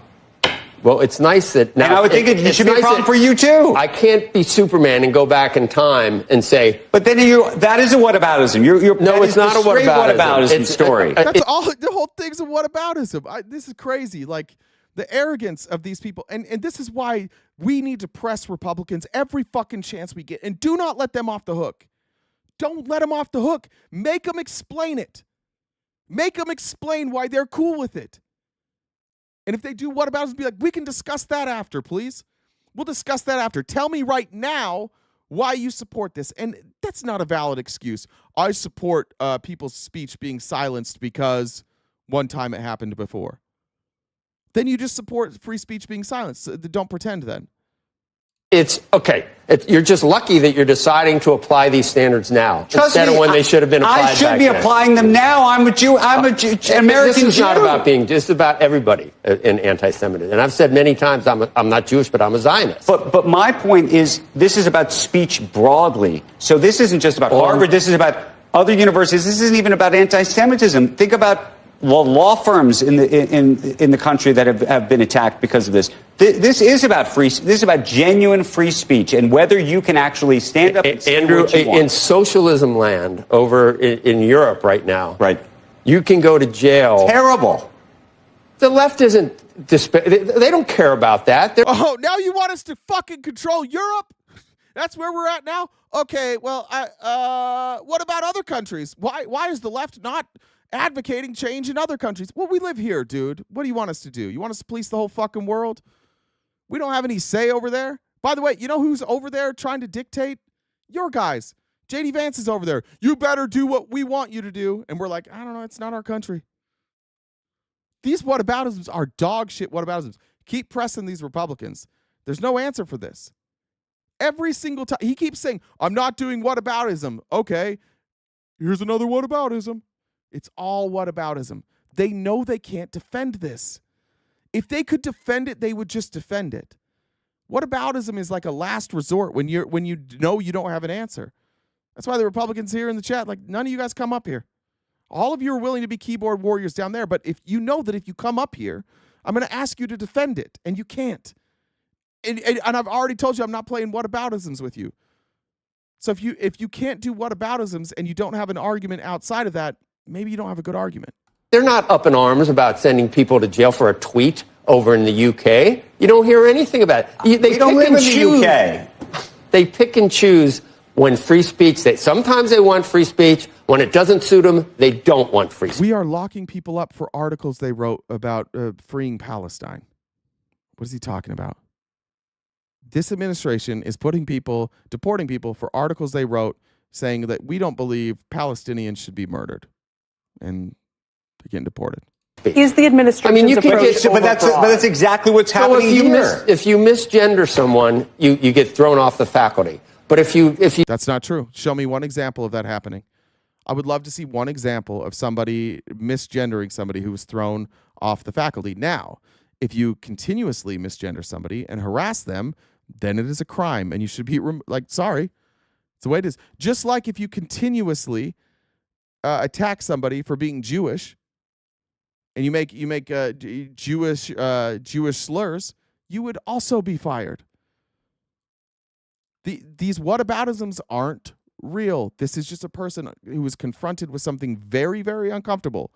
That this administration is silencing speech, and he can't find like a coherent through line. He can't find even something that's on the same level. So his whataboutisms don't make any sense. Keep making Republicans answer the questions. Why are you silencing speech? Why are you complicit in silencing speech? Force them to answer it. Don't let it go. Don't let them play whataboutism. Just keep asking the same question. What's your defense for this? You say from the river to the sea and lead a demonstration at that campus and say genocide of the Jews. I agree with you. You're almost celebrated at Harvard. That's where this comes from. I'm not saying it's not terrible. That's where this should it fall under hate speech? Well, some of this should fall under hate speech, and that absolutely should be a problem. 100% that it should fall. And that already is a crime. That some of it should be a hate speech situation.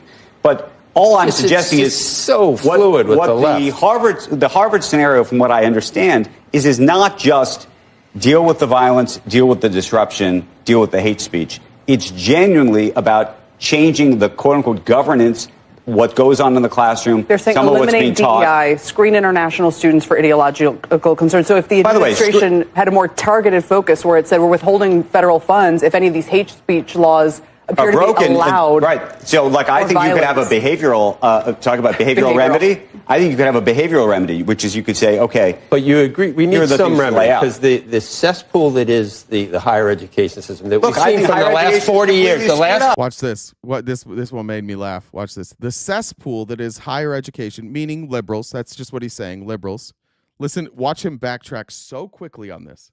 That is the higher education system that we've seen from the last 40 years. The last 40 years, the 10-year system hiring only far left half the time at Ivy Leagues. It's just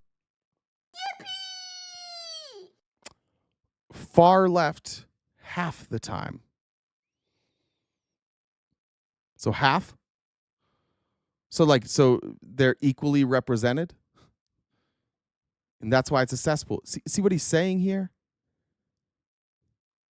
We've seen it. We've seen it in the chat here. They just don't want liberals to exist. There's a cesspool because liberals exist. What is he saying there? What's the argument here? It's unfair that conservatives don't make up 100%. It's infested with that ideology. Right. So we got to do something for our kids. So tell the donor class, look at who are the biggest donors to Harvard. Think about who are the biggest donors to Harvard. Ken Griffin, by the way, biggest donor to Harvard. What political spectrum, what political side do you think he's on? Come on. Well, you found one who's on the right? No. Look, you can actually go through by John Paulson. But that's upsetting the students because then they all think they're under pressure from people who are right-wing donors. I'm saying, look, that's more of a free. You guys just did the exact same thing. It's just crazy in real time. Yeah, but then the students feel like they're under pressure. But you just complained about the students being pressured by the left wing. What are you talking about? You can't have it both ways. If they're pressured by left-wingers, then they're pressured by right-wingers. By the way, have any of you gone to college? I was a political science major. Very little of my education was political. As a political science major, they're not, when they say they're teaching you gender. No, they're teaching you respect. That's it. And the reason that people go to colleges like Harvard or bigger schools, the reason that they come out liberal is because they are exposed to different ideologies, and they recognize that just because you think differently doesn't mean you should have less rights. So when you sit next to somebody, let's say you're coming from South Alabama, you're coming from somewhere Redneckville, and everybody in your town's like a third cousin or closer. And then you get good grades, you go to Harvard. And then you sit down, and on one side, you've got let's say you have a black Marxist, and then you have a trans person on this side. And then your person the two people in your study group are members of the LGBTQ community. And then you get an immigrant from Yugoslavia, and you have an immigrant from China, and you have an immigrant from El Salvador. And you look around, and you're like, oh, goddamn, things are the world is diverse.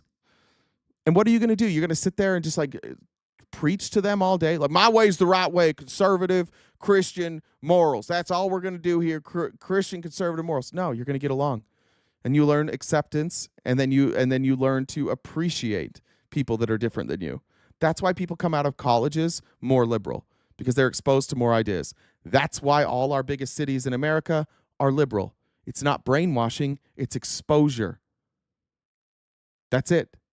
When you are exposed to new ideas, generally speaking, you become more liberal.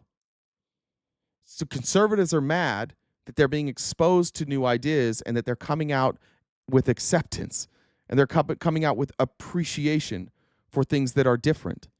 I love things that are that's why people travel. It is interesting, like if you look at studies, like the conservatives tend to travel outside of the country far less, specifically to non-white countries. They travel far, far less. The conservatives' biggest fear is that they will be exposed to new ideas. Market view of the universe than letting the government do it. I think having the government do it is when you get into a bigger problem. And so a lot of their donors from the right are allowed to donate, but they couldn't give a speech on most of those campuses. So why are they giving the money? They give speeches on those campuses all the time. Yeah, well, they can't give a speech. Yeah, they do. They give them all the fucking time. This guy, I forget his name. This is just a guy who's blindly defending things. He thinks he's making good points here. He's getting, none of them are, by the way. None of these people are making good points. But he's getting absolutely demolished here and just like throwing up slogans.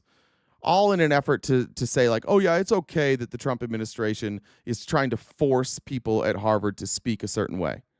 That's not. I just called folks from Alabama rednecks. Actually, what I said about Alabama is that they were inbred, I think. South Alabama specifically. I specifically said a small town in South Carolina or in South Alabama. So yeah. Oh, for the record, you're right. All right, let's do this.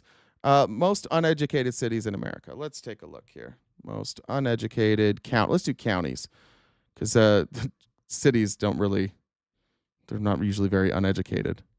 Let's go first. Most uneducated states. Let's take a look here. I want one that's not an ad. All right, most and least educated states in America. All right, let's just see. All right, here's the top 10. Massachusetts blue, Vermont blue, Maryland blue, Connecticut blue, Colorado blue, Virginia blue, New Jersey blue, New Hampshire blue, Minnesota blue, Washington blue. Oh, there we go. First red state is Utah. Delaware blue, Illinois blue, Montana red. Oh, there we go. Now we got two. You got two of you in the top 14. New York blue, Rhode Island blue, Oregon blue, Hawaii blue, Maine blue, Wisconsin blue. Least educated states, West Virginia red, Mississippi red, Louisiana red, Arkansas red, Oklahoma red. Or we're doing facts, right? You guys like facts? Now let's look at most uneducated counties. Most uneducated counties. See there. Do we really want to do this?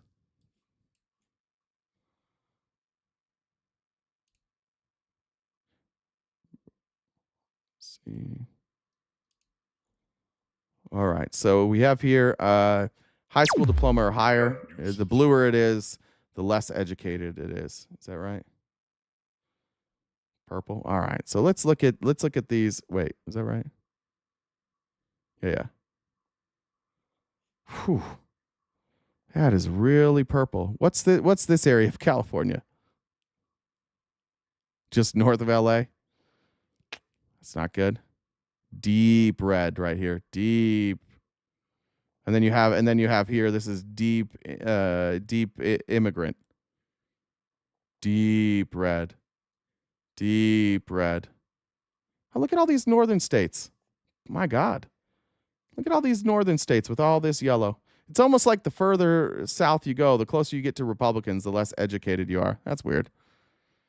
Interesting, right? Don't talk to us about education, please. Not me. You don't think that most people who are donating to these universities think that they are buying influence, that they are in the business of buying influence? To get in? And by the way, the schools are selling influence. They probably care more about their kids getting in than about giving a speech themselves. They put up a building to get their D student son. I'm not even going to put it on the donor.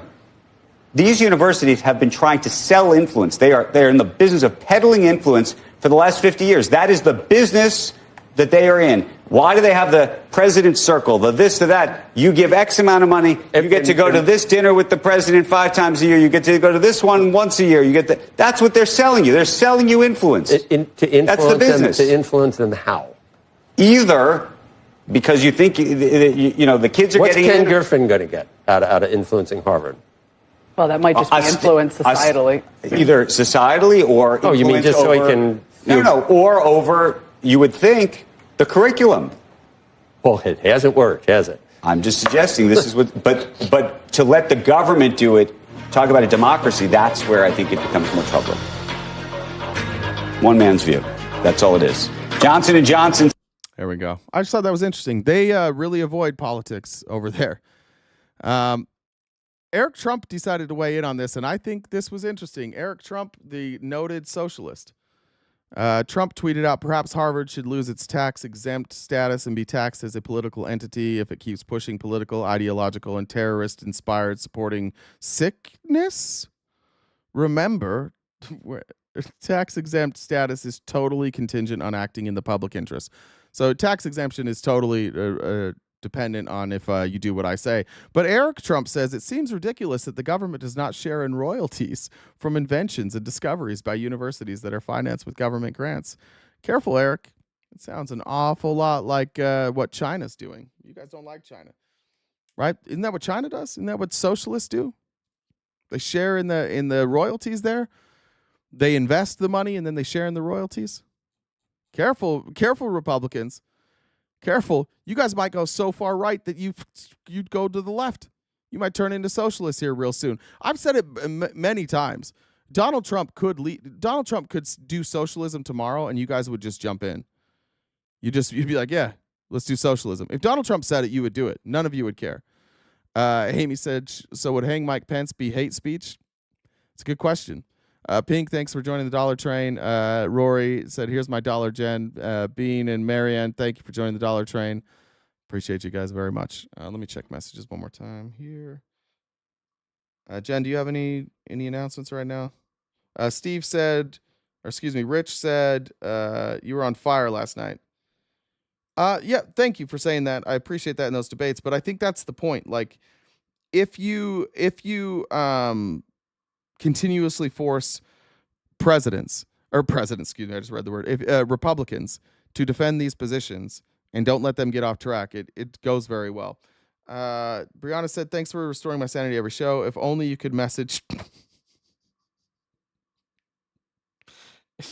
excuse me, I think it was supposed to say massage. If only you could massage my pussy as much as you massage my brain. All right. Yeah, Is that Brie? That was not Brie. That was that was Brianna. It is not. It is not Brie. But Admir says. What I'm hearing. Admir is says that chicken was good, and Cam says Brie's back. So I'm gonna need a Brie song ASAP. Here you go. He's trying to fuck RTP. She'll make him better than a cherry. Bree's trying to fuck RTP. Bree's trying to fuck RTP. Not speaking. What's that? Oh, I wasn't sure if you were speaking or. Oh, I was playing the Brie song. Sorry, you probably can't hear it because you haven't muted. Oh, okay, hear it. Yeah. Betsy says, "Keep up the good work. It makes a difference." Amanda says, "Gotta support. Thank you very much." Namasi says, "Dollar Train." I think I got all those. All right, take it away, Jen. Okay. So someone, Brian, put in super chat that Eric Parnas is reporting that Senator Chris Van Hollen is in El Salvador and was denied being allowed to meet with Aurelio Garcia. We are so fucking tough. Let's see. I think that might be who said. Do your announcements and then I'll show it. This is somebody just sent me this clip, so we'll take a look at it. Okay. So, if you guys weren't aware, if you look in the top left-hand corner of the screen, that's the remaining balance of our gift goal. So Venmo, Cash App, PayPal, Super Chats, all go towards knocking out the rest of that gift goal. For the people who are screaming and crying in the chat and you want to prove our TV wrong, how you do that is you message me on Discord, which is a free app. It doesn't cost you anything. Message me on Discord is the same as the Venmo, which is Jen, JENN, DUBB, the number 1. And that's how you get on to talk to Jay if you think he's completely wrong, and you can They would never think Only that a about slip. me. They would never think that about me. Everybody thinks I'm right about everything, especially Republicans. Sure, but sure. If you haven't already subscribed to us on Amazon, you can do so and use your Amazon Prime sub, and it's free. We also have you're able to subscribe with a regular cost, or you can just hang out with us too. That's cool. Please subscribe to us on YouTube. We've also got 4 paid memberships. And please like the stream if you're on YouTube. We also put out content on a regular basis. So if you go over and engage on some of the videos that we have, leave a comment, like it, that kind of stuff. That we would appreciate that. And also you can check out the link that we're on all kinds of different social media platforms if you want to check out another place. And we've got some different merchandise. So we've got about an hour and a half left of the show. We do this each day, Monday through Friday from 9:30 to 1 Pacific Standard Time. So yeah. So if you guys, like I said before, knock out the rest of that gift goal, we would appreciate it. What do you call a woman standing in the middle of a tennis court? A woman standing in the middle of a tennis. I'm not sure. A net.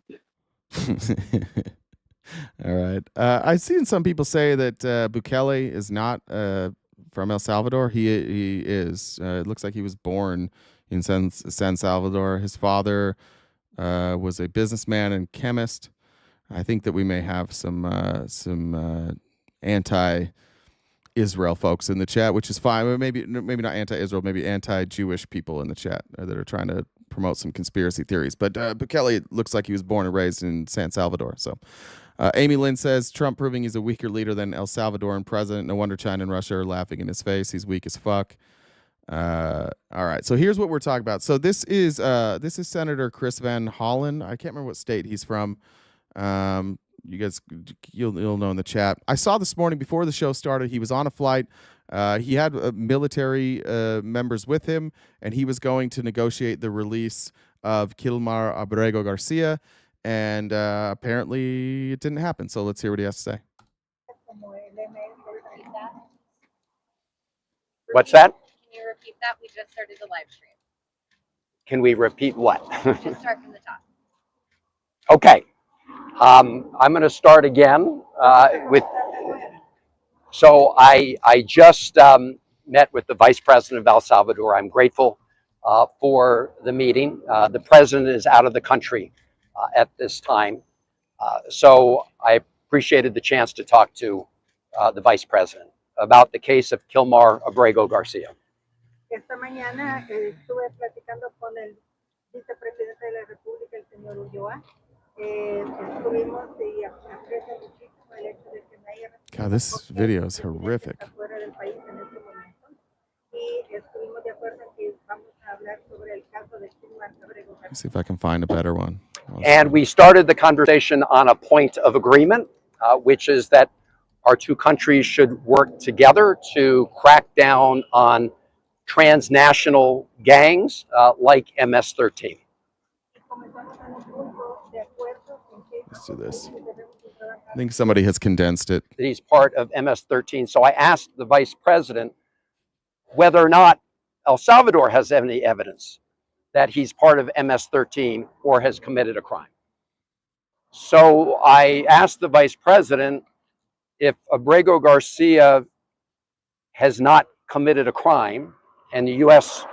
courts have found that he was illegally taken from the United States, and the government of El Salvador has no evidence that he was part of MS-13, why is El Salvador continuing to hold him in CICOT? And his answer was that the Trump administration is paying El Salvador, the government of El Salvador. Do you remember last night in our debates when they said that, I don't remember who, I think it was Belle, who was nice. She's like, no, we're not paying them. Somebody send this to Belle. Admir, if you're here still, make sure you clip this or find that I can send it to you. Send this to Belle. To keep him at CICOT. And I pointed out that neither the government of El Salvador nor the Trump administration has presented evidence to support the claim that he's committed any kind of criminal acts. And so why not release Abrego Garcia today? And he said what President Bukele said the other day at the White House, which that El Salvador can't smuggle Mr. Abrego Garcia into the United States. Okay, so there's our answer from El Salvador. They can't smuggle him into the United States because they would have to smuggle him into the United States because Trump is paying them to keep him there. So despite the fact that this person did not commit a crime, should not be in prison, there's no evidence that they're a member of a gang, as confirmed by El Salvador, the reason that they're not sending him back is because Trump is paying them and Trump said not to. That's what they're claiming. That's the El Salvadoran government's claim. Trump has said that. Now what do we do? Republicans. He committed no crime.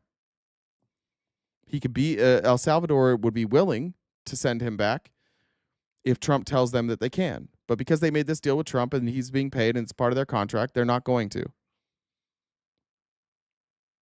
So we just have to accept then that now this is a government who will jail people who have committed no crime.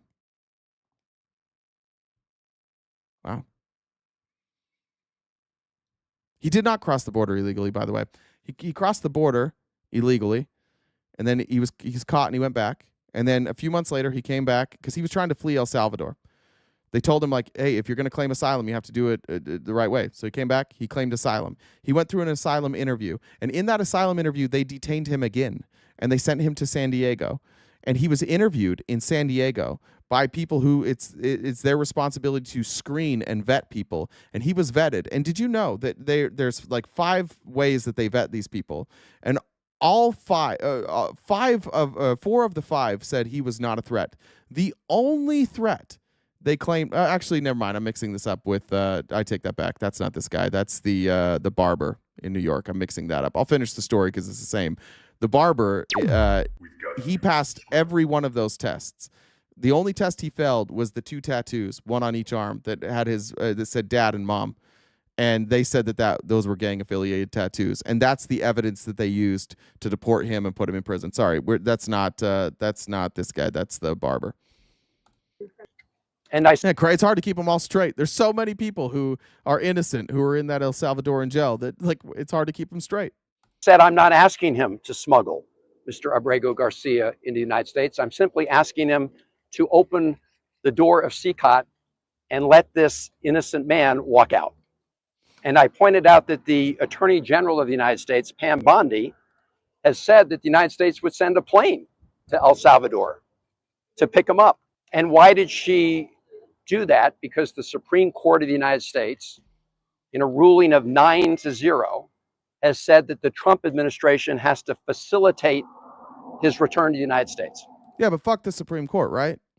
For all those MAGA here I'm wrong. Everybody, Trump's the only one that's right. The Supreme Court's wrong. The district courts are wrong. Trump's own administration is wrong. His lawyers are wrong. The judges are wrong. Everybody's wrong except for Trump, right? That's the key.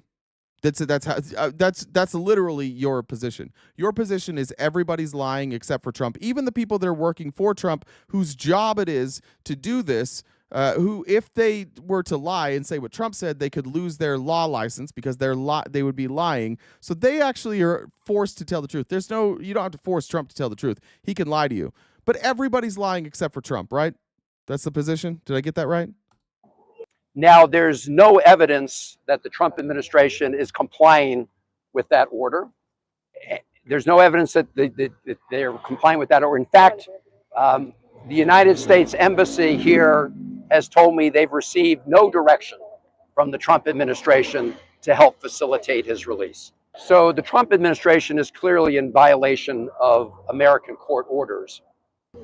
But that still leaves the question, why is the government of El Salvador continuing to imprison a man where they have no evidence he's committed any crime and they've not been provided any evidence from the United States that he's committed a crime?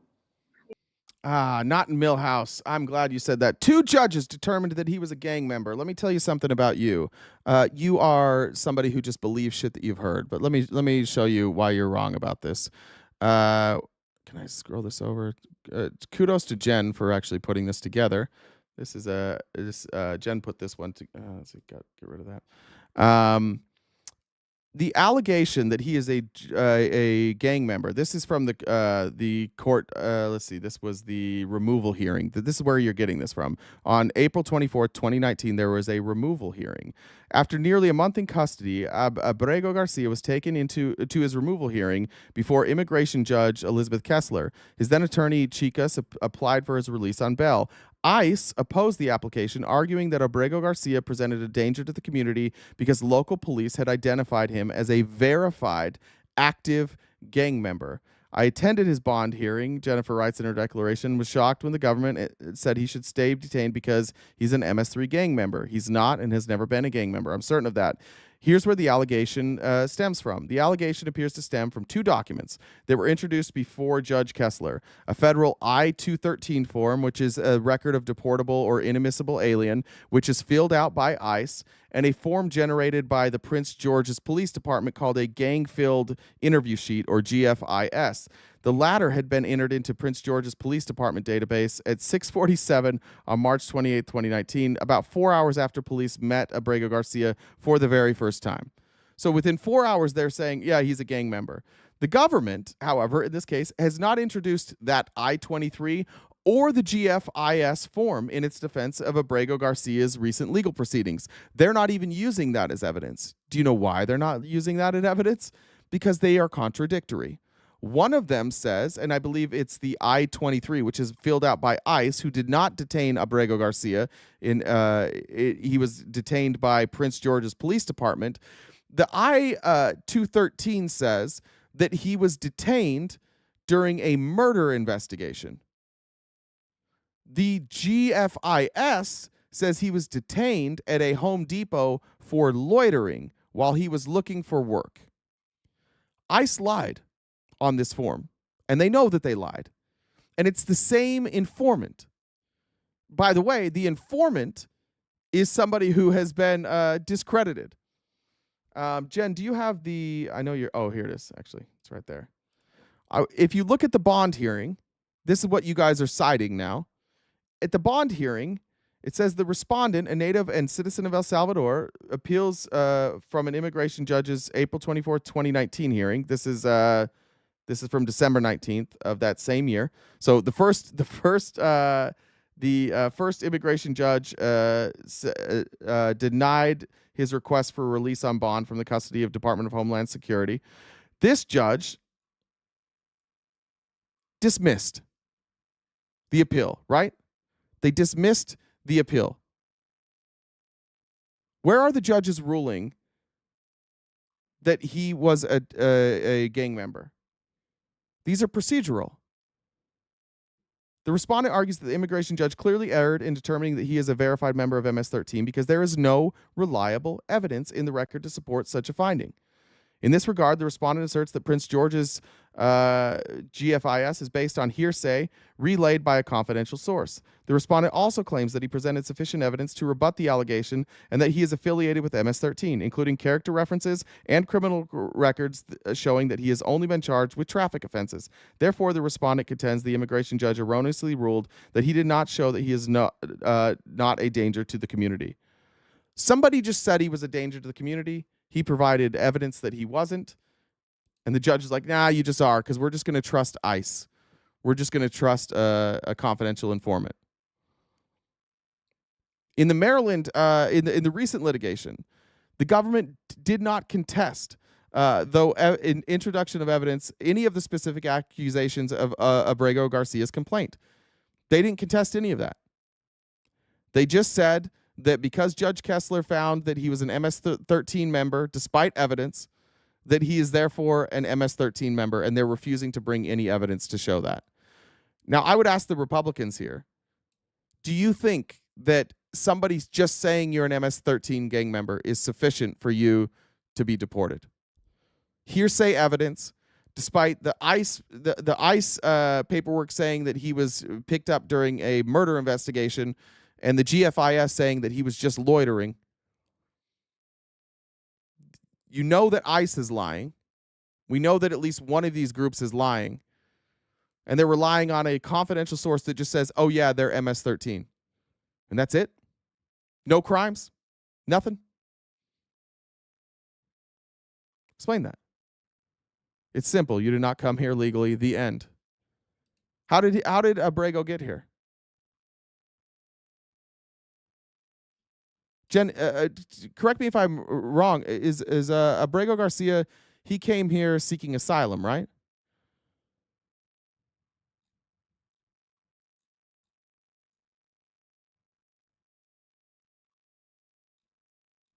He came here when he was 16. His family His was family. seeking asylum, right? No, his brother was already here. I believe his brother was already a citizen when he arrived, but he came here when he was 16 because there were gangs that were targeting his family in El Salvador, and that's why he was given a non-removal order so he wouldn't be sent back to El Salvador because these gangs were attacking his family when he was 16, and that's why he came here. I guess that's not. What would you call that if it's not an asylum claim? I'm not super versed on that. I think this one. I mean, he did apply for asylum, and they didn't grant his asylum. Right. They denied his asylum, but with his denial of the asylum, they said that they wouldn't remove him. Okay, yeah. So he did come here legally then. That's some technicality. So they didn't technically grant him asylum, but they allowed him to stay. Yeah, so he did come here legally. The asylum claim was rejected, and then they gave him protection. Yeah, I was right. Sorry, Republicans. Sorry I stumbled over the words real quick and double-checked that. But yeah, legal. And by the way, you can't get deported for coming for a misdemeanor. You don't get thrown into prison. I said deported, thrown into prison. If he had just been deported, if he had come here illegally and he was deported, nobody would be talking about this right now. Do you know how many people have been deported through the Obama administration, through the Biden administration, through the Trump administration, and in this Trump administration? Did you notice that we're not talking about a single person who was deported for entering here illegally? Have you noticed that? Not one of the people that we're talking about is somebody who came here illegally and was deported. We are simply talking about people who have been thrown into a prison and given life sentences because they are here. No evidence of a crime, no due process, life in prison. That's what we're arguing here. Can we get on the same page? Can we get on the same page here? If you come here illegally and you are deported, you're not going to hear shit from us. Some of us would like our immigration standards to change. I would like more immigration. I think we desperately need more immigration. But not a single one of these people that we are talking about is somebody who came here illegally and was deported, because that is the law. If you come here illegally, you are to be deported. That's the law. That's fine. We have a problem with taking people who didn't commit a crime, or at least you can't show any evidence that they committed a crime, and having those people being thrown into prison. I don't know why we can't get on the same page here. And for the love of God, can one of you, if I'm wrong, like, I'm not an immigration expert. I was playing catch up all weekend. I'll tell every Republican here, I may be missing something. Come talk to me about it then. Tell me where I'm wrong. I swear to God, I would love to wake up tomorrow and be like, you know what? We're not doing fascism. I was wrong. I would love it if Donald Trump was just like a capitalist who I disagreed with. That would be great. But I don't think that's the case. I spent 4.5 hours last night debating Republicans. Nobody can give me an excuse for why we would take somebody who has committed no crime and throw them in prison. You're only talking about deportation. That's why you guys are like, oh, if you're illegal, you get deported. Sure. You don't get thrown into prison. Do you get thrown into prison when you commit a traffic violation? No, it's a misdemeanor. He was wanted in El Salvador. No, he wasn't. Did you just watch that fucking story? Steven, did you just watch it again? El Salvador says they have no evidence that he has committed a crime. None. El Salvador is not accusing him of committing a crime. He is there. They just confirmed the only reason he's here is because Trump is paying us to keep him here. Keep squirming. Did you not watch the video? Did you not see Bukele? Bukele didn't say it either. Nobody in El Salvador is saying this person committed a crime. The dude was here on a green card. joined a gang, classified as a terrorist organization, had his green card taken. No, you just made that up. You just made. I would like to explain this too. So this guy is from El Salvador. Didn't go to prison, but he joined a gang that largely like an El Salvadoran gang that was mostly made in America. Like it was in San Diego, but it's like mostly. Am I mixing that up with Trinidad? Yeah. Excuse me. That's a MS-13 is. Let me get the gangs right. I always mix up where MS-13 is from. They alleged he was part of a faction of this gang that was largely from the West Coast and in New York, which he's never been in either. Okay, I was right on that. Yeah, MS-13. It started in Los Angeles, and then it rose to prominence through the prison system. So a guy from El Salvador joined a gang that largely is on the West Coast and largely is recruited from prison with no evidence. Just a guy said that he joined the MS-13 gang. El Salvador is telling you they have no evidence of that. Our government is saying you have no evidence of that. So where are you getting this from, Republicans? I'm open. Just show me where he joined a gang. If this is a violent criminal who is a member of a gang, I'm cool with it. But where? Where's the evidence of that? You guys don't care that there's no evidence?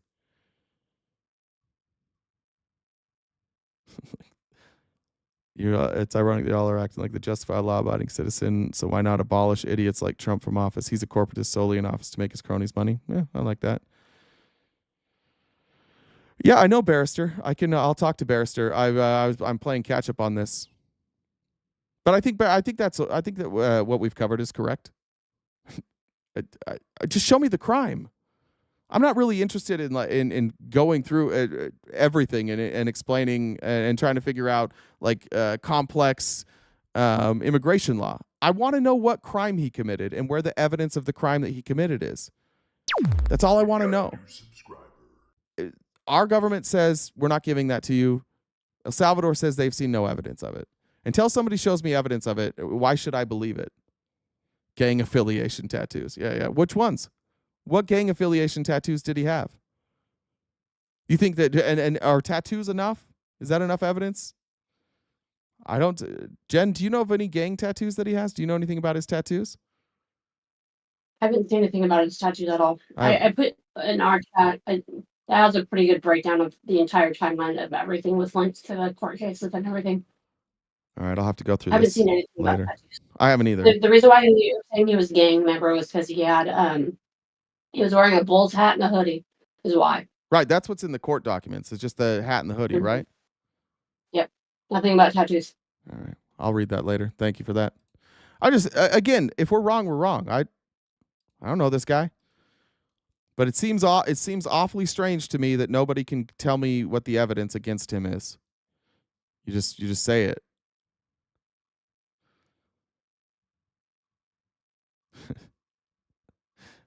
I don't know. All right, let's move on.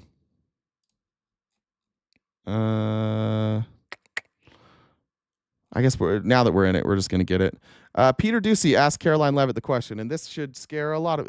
First of all, remember earlier when I said that the reason Trump gets so many injunctions is because he just tries things and he tests the court? Here's Caroline Levitt confirming what I said. Is she not Christian anymore? Where'd the necklace go? Deporting American citizens to Central American prisons. Is it legal, or do you need to change the law to do it? Well, it's another question that the president has raised. It's a legal question that the president is looking into. And he talked about this yesterday with his meeting with President Bukele in the Oval Office.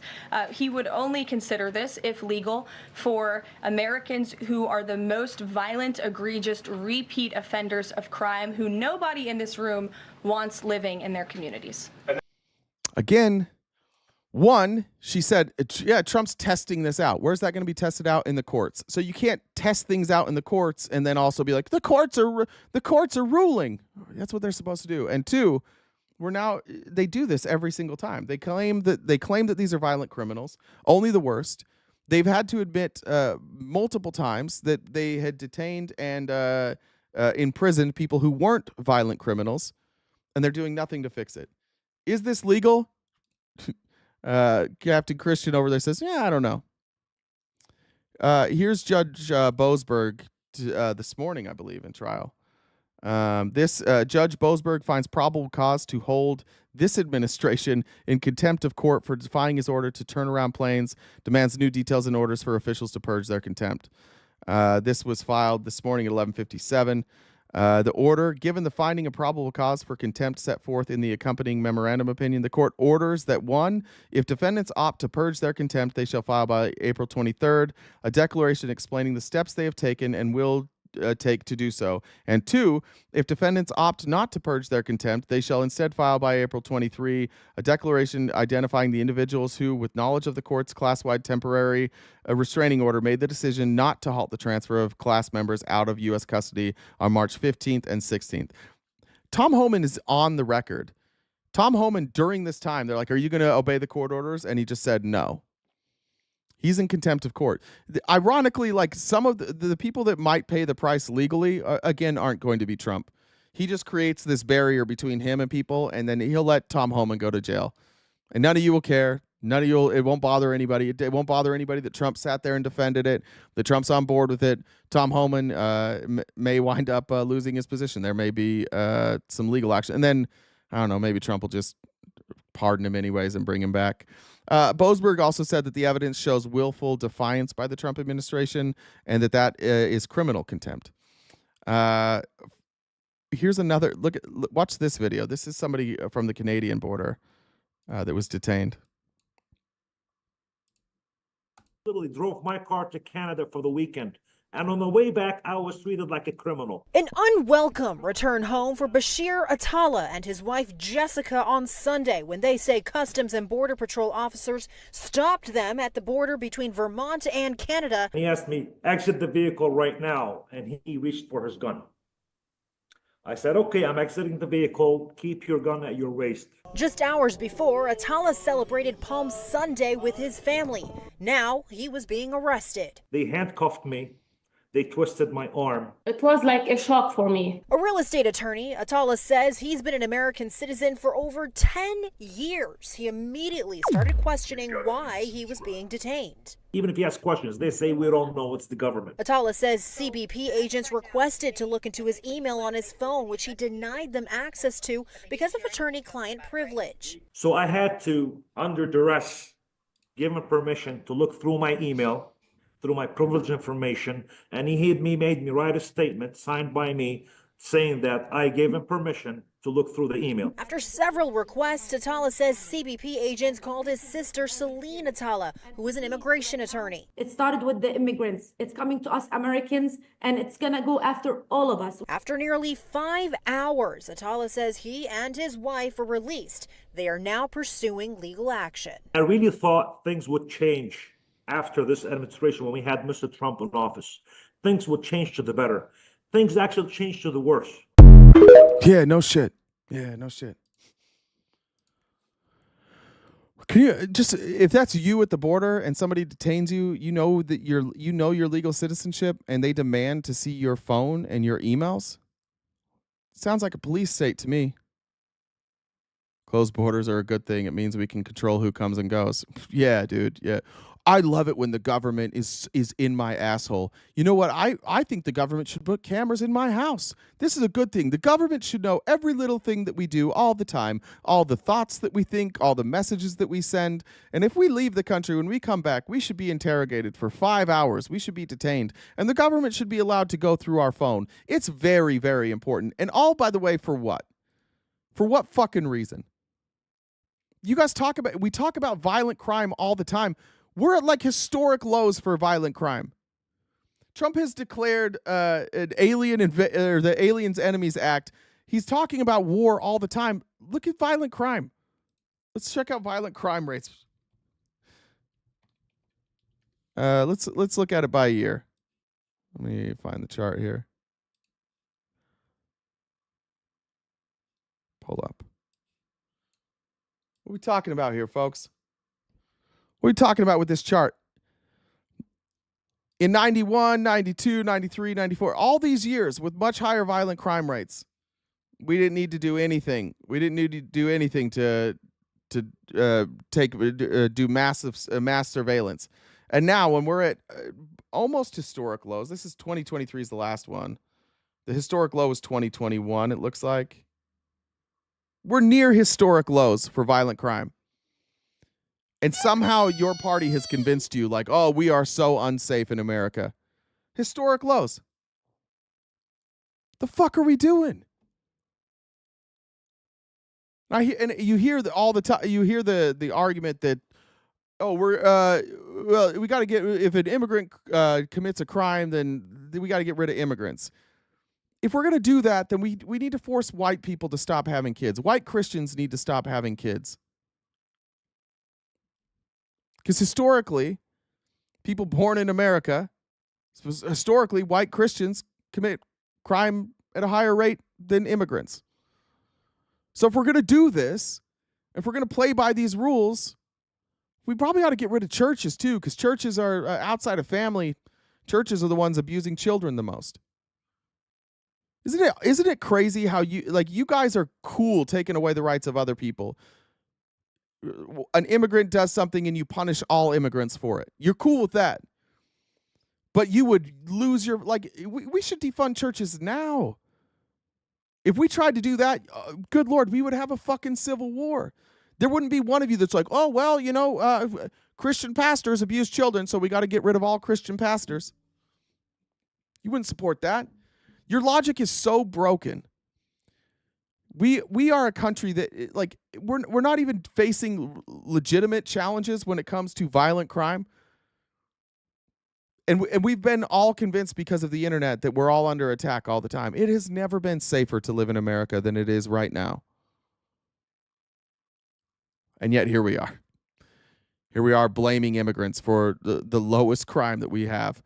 We let all these immigrants in for years and years. Our system's been broken forever. Yeah, and violent crime went down. How do we explain that? Immigration has gone up. Violent crime has gone down. How the fuck do you explain that? I can. They don't commit crime at the same rate that people born in America commit crime. If we removed everybody that was born in America and replaced them with immigrants, statistically, crime would go down. Significantly, crime would go down. Americans are worse than immigrants when it comes to crime. So we're clear on that. So now you got to ask yourself, why have I become a person who's convinced that all my problems are caused by immigrants? Same way that people were convinced that all their problems were caused by Jewish people. It's the same exact way.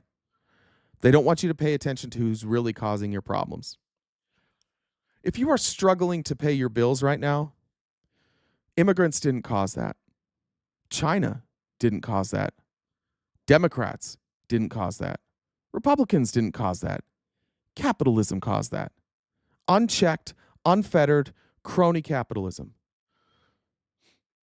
The reality is, money is limited. I hate this. One of the things I remember learning, I think it's maybe Ayn Rand that first brought it up, but this idea of abundance and this idea of if one person gets money, the other person can't. And there's there was this movement among all the conservative people that I ran around with, especially in business, and they're like, money's unlimited. If you don't have money, then it's your fault. Well, it is limited. It's limited to the amount we print. Right? So if you don't have money to pay your bills, you can't just go get more money. And if somebody has hundreds of millions of dollars, let's say liquid, let's not talk about net worth, liquid, hundreds of millions of dollars, and you have $0, then yeah, that's why you don't have money, because somebody's hoarding it. That's what caused all of these problems. Any problem that you have right now has been caused by capitalism. I dare you, Republicans, name me one problem in your life right now. We'll play a game. Tell me something that Americans are dealing with right now that wasn't caused by capitalism. Real harm that is befalling Americans right now that wasn't caused by capitalism. I dare you. And by the way, I'm not a capitalist. I'm not a socialist. I'm not a communist. I'm not a Marxist. I believe in mixed economies. I think they function the best. So I'm not saying we eliminate capitalism. Some of you won't like that. I will say that capitalism needs to be heavily regulated in order for it to operate in a way that is functional. Where are we at? Biden caused that. Oh, yeah, Biden caused it. Obama caused it. What is it? Immigrants will be the hardest working of all criminal chicanery, but they love America so much that they crime less. The fuck? Oh, my God, is this kid spouting socialism? Eric Trump is. Are you mad at Eric Trump? He's spouting socialism. Nothing, right? Allergies. Were allergies caused by capitalism? Sometimes. In fact, I was looking. Right now, there's a big problem in Memphis. Memphis allowed Elon Musk to come in and build his AI factory, and he's emitting a bunch of methane gas and a bunch of carcinogens, and it's making people sick all over. So yeah, capitalism. People that are allergic to certain types of pollution, yeah, capitalism. Unfilled jobs, doubtful. Yeah, unfilled jobs, that's caused by capitalism.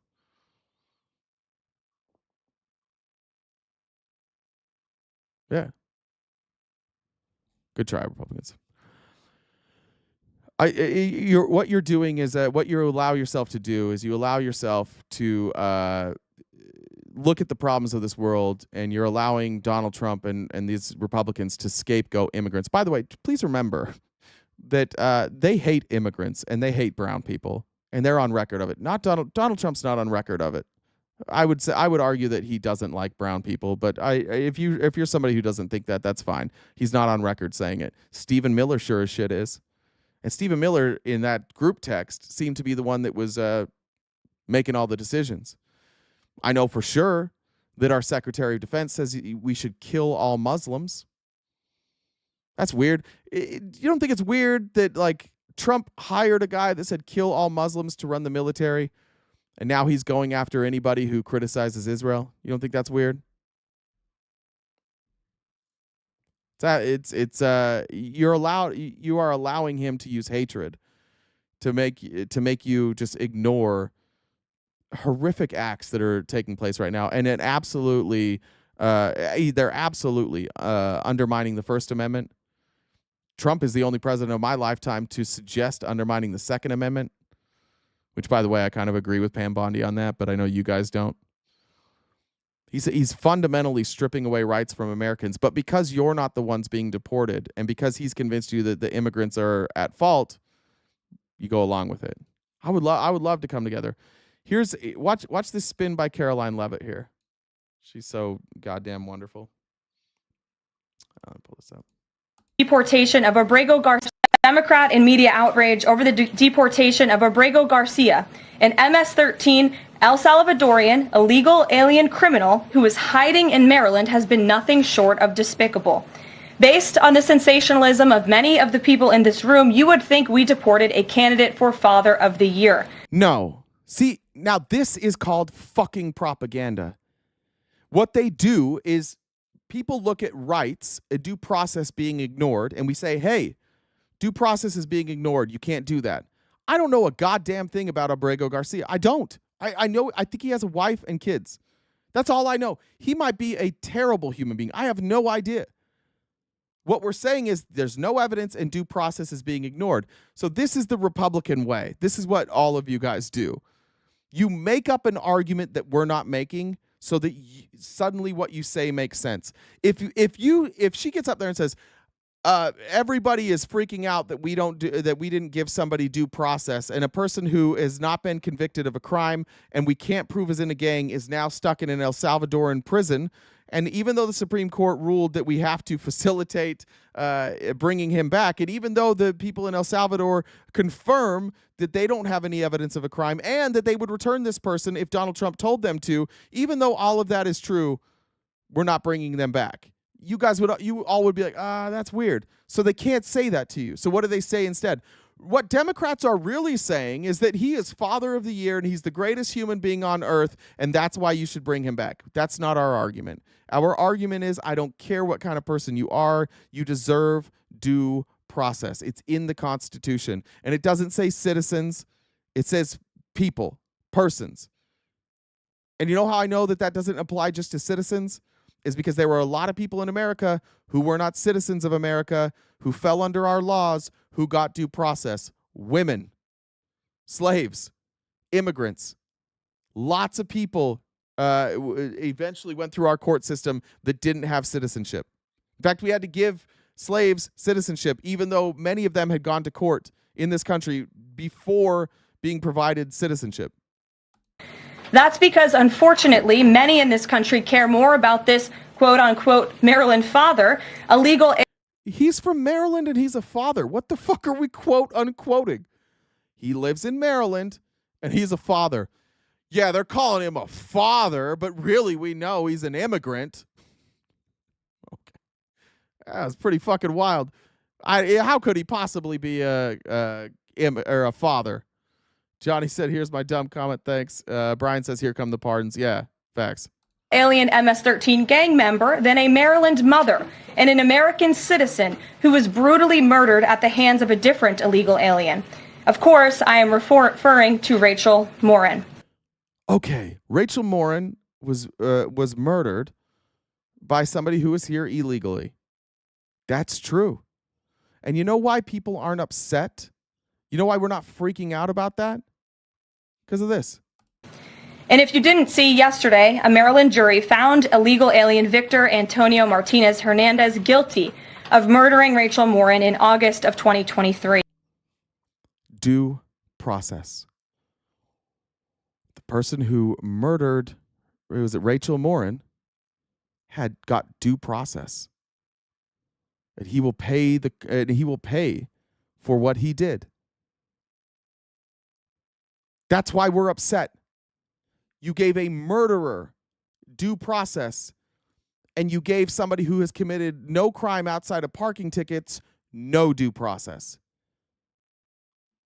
Explain that to me, Republicans. And explain that to me. Where's your fucking cross, by the way? Put your fucking cross back on. I don't even know if you believe in Jesus anymore, Caroline. How am I supposed to know if you're believing in Jesus if I don't have a cross on there? That's what we're upset about. A murderer who was here illegally got due process. A man who was here legally, who committed no crime, got no due process, and is sitting in an El Salvadoran jail. That's why. That's why we're upset. That's why we're talking about this. Because you guys don't seem to have any, you don't seem to have like any real rhyme or reason to why you're doing anything. He gets due process, an actual criminal, somebody who's actually here illegally, who actually murders somebody, got due process. But a guy who's here legally and who didn't commit a crime, no due process, you're in prison for life. Defend it, please. Please defend it, Republicans. Please, tell me where I'm wrong here. She was a 37-year-old mother of 5 who was jogging in an otherwise safe community northeast of Baltimore when this monster ambushed, strangled, and beat her to death before stuffing her brutalized body in a tunnel drain. The Morren family... And then he got due process. Family finally got justice yesterday. Through due process. They will never get Rachel back. True. But they got due process. Our hearts go out to Rachel's family, her 5 children, and her mother, Patty, who has suffered the unimaginable loss of her daughter. And then the criminal who killed their daughter got due process. But a man who committed no crime and who was here legally got no due process. They have to tell you a different story. They have to lie to you about what we're upset about. They have to change our position so that what they're saying doesn't sound so goddamn crazy. Democrats are out there saying this person is the father of the year, the greatest citizen ever to exist. Meanwhile, they don't even care about this person who was murdered. We are asking for due process in both scenarios. The person who murdered her should be given... First of all, why are you guys not upset right now that that person got due process? Why are you guys not mad that the person who was here illegally, who murdered this woman, got due process? If you guys are going to be consistent, you should be mad at this administration for allowing this person to have due process. You can't have it both ways. You can't talk about Laken Riley's killer and Rachel Morren's killer who had due process and be like, yeah, fuck them. Yeah, that's America. and then not be mad about the person who didn't get due process, who committed no crimes. Ma, ma, ma, ma, MAGA. You just do what you're told. This doesn't make any fucking sense, and you know it. It's beyond silly. It's beyond parody at this point. You just show up and repeat what you're told to show up and repeat. I'll skip Van Hollen because we already covered that. Let me show you Greg Gutfeld tried to. Greg Gutfeld doesn't have an answer either. So Greg Gutfeld's just like, you know what? Fuck it. I'm just an asshole. This is every Republican right now. I'm choosing not to care about due process because other bad things have happened in this world. I mean, when you can feel the narrative, you can feel it. You go like, oh, now I understand this. This whole thing, this guy is nothing more than a tool that is being used to subvert the needs and concerns of the American public. This is why they're latching on to it. You mentioned how the deportation in it couldn't possibly be that we are concerned about due process being stripped. It couldn't possibly be that. That couldn't be it. We're just latching onto it. Has the same issues as the invasion. It's a mirror. Biden opened the border, millions came in, and surely murderers and rapists were part of that. Now we're deporting hundreds of thousands, and surely one or two might not be criminal. However, compare the error. In one of these errors, Americans don't die. At worst, a guy gets sent to a country he doesn't want to go to. You know what? I can live with that. At worst, we just put people in prison. Again, the violent crime rate was dropping. So this idea that all of these people came into America and violent crime went up is not true. That's a straw man.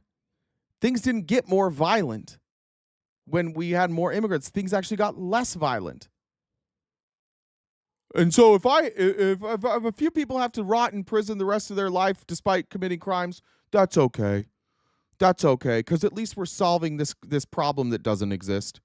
To a prison camp, not just out into the wild. Look, I'm sorry, Jessica. I understand your concern, but I refuse to care about one person who's an illegal alien. Not an illegal alien. Not. He's here legally. He has legal protection. He's here legally. Mental shelf space that if he wasn't here legally, why didn't they just deport him? Why did they just deport him? Why did they throw him in prison? They're deporting all these other people who are here illegally. It's because they knew he had protected status, and the only way they could deport him was to accuse him of a crime that there's no evidence he committed. And that crime is being a member of a gang. And there's no evidence. There's a guy that said it. That's it. We're not solving problems here. We're not making America better. We're not making America safer. We're just deporting immigrants. I have is now reserved for victims of crime, which I've been talking about. This is a crime. The judge just said this is a crime. The judge is holding the Trump administration in contempt. The judge said this is a crime. So now you got to care about this, Gutfeld. For years, this manufactured narrative, family man, father of three, coming from the media, who with the same intensity talked about. He is a father of three. Did we manufacture his children? He's a father of three. If you can call Donald Trump a family man, despite publicly embarrassing his family his entire life, not being involved in his children's life, his son ran away. His son wanted nothing to do with him for years. If Trump could be a family man, this guy, you know why he doesn't want to call him a family man? Because he's an immigrant, and we have to dehumanize these people.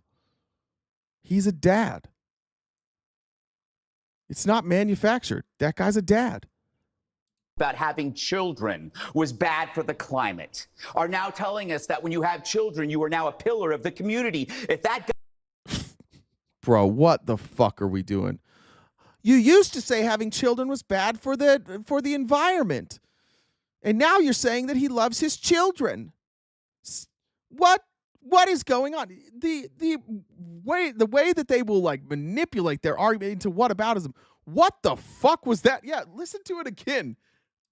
What the fuck is that argument? Pillar of the community. If that guy was a white American children, was bad for the climate for years. This manufactured narrative, family man, father of 3. He wrote this down, by the way. He's looking at his notes. He wrote this down. Coming from the media, who with the same intensity talked about having children was bad for the climate. Okay. Having children, having this many people can be bad for the climate. Yes, there were people who said that. That was not a mainstream idea. Show me a single Democrat politician who campaigned on don't have children. There's zero. There's zero of them. This is just something that people have pointed out. This is something that some people believe. That's fine. Does that mean that if somebody has children, you have to hate them and say no due process? This isn't hypocrisy. None of this is hypocrisy. Go CNN, MSNBC, every left-wing creator. I don't know a single left-wing creator who says don't have children. I don't know a single news station who said that. This is a straw man of epic proportions. He's just taking something that like people have said, applying it to all of us to say that we can't care that this guy had children and didn't get due process because we think that like having more people on this planet is a danger to the climate. That's what he's saying. That's crazy. This is a non-argument. Thank you, Jamie, for the super chat. Are now telling us that when you have children, you are now a pillar of the community. If that guy was a white American citizen, they would just call him a MAGA extremist. But he's an illegal alien and he has... White American citizen with a child. Nobody has ever called me a MAGA extremist. Raise your hand if you are a white American citizen with children who has never been called a MAGA extremist. Let's see those hands in the chat. Raise your hand in the chat if you have children and have never been called a MAGA extremist. What the fuck are we doing here, dude? This is crazy. Like, this is your argument for somebody got deported without due process? This was what Greg Gutfeld came up with? I don't think this plays with the American people. I think this only plays with MAGA. I mean, you guys we're going to force you to keep defending this day in and day out. Defend this. These are your best. We're watching your administration. I just played Caroline Levitt. Now you got your best newscasters out here. This is the best you can come up with? Well, you guys said the children were bad for the environment, so shouldn't you want this guy to rot in prison? No. No. What the fuck are you talking about?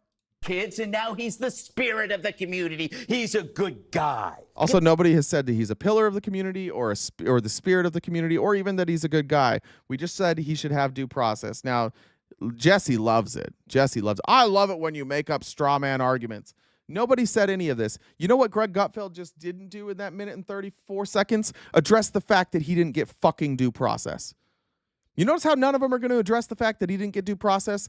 They're just going to call us hypocrites and say, oh, this guy's probably not even perfect. We just think he should get due process. I think due process matters. I think Luigi Mangione should have due process. If you should have due process. Why is that suddenly a controversial take? Because Donald Trump told you that it was a controversial take. None of you had this opinion before Donald Trump did this. Not fucking one of you. Donald Trump gave you this opinion and now you're just running with it. Because you're not allowed to criticize him. Because if you criticize him, you lose your friends and you lose your family. And you know that. Admir knows that. Admir, the guy that hosts our lives, if you don't know, Admir hosts debate nights on Tuesday nights, where any MAGA can come up and debate me. And this Admir voted for Trump. Admir still hasn't said I'm not going to vote for Trump again. Still, he said I'm still giving him a little time.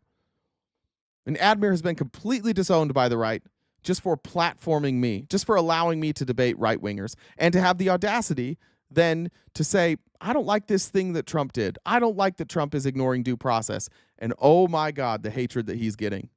You all know that it's the same with you. That's why you're doing this. You know you can't turn on this guy.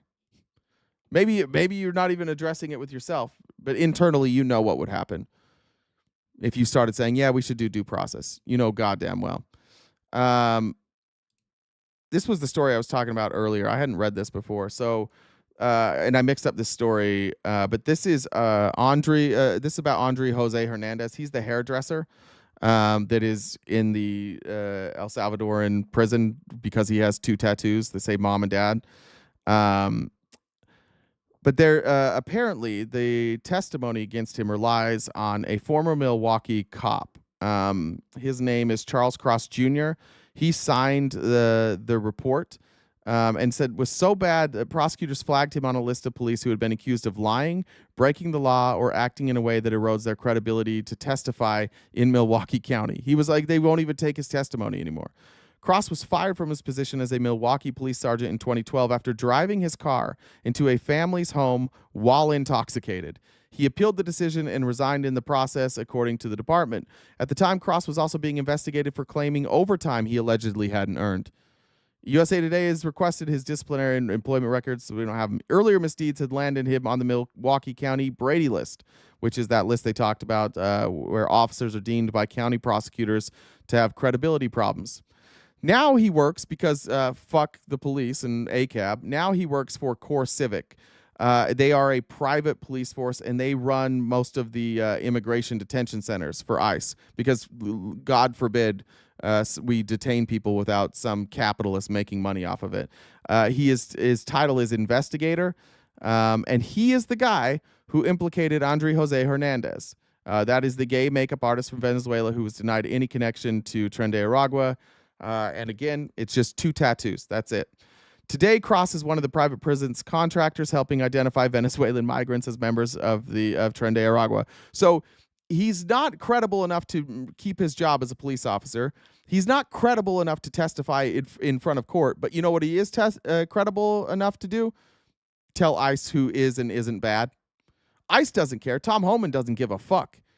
Tom Homan's like, I don't give a shit. I know that you're gonna say what I want you to say. Come on in. Putting that responsibility in the hands of government contractors raises serious concerns. By the way, these decisions are being made by private government contractors.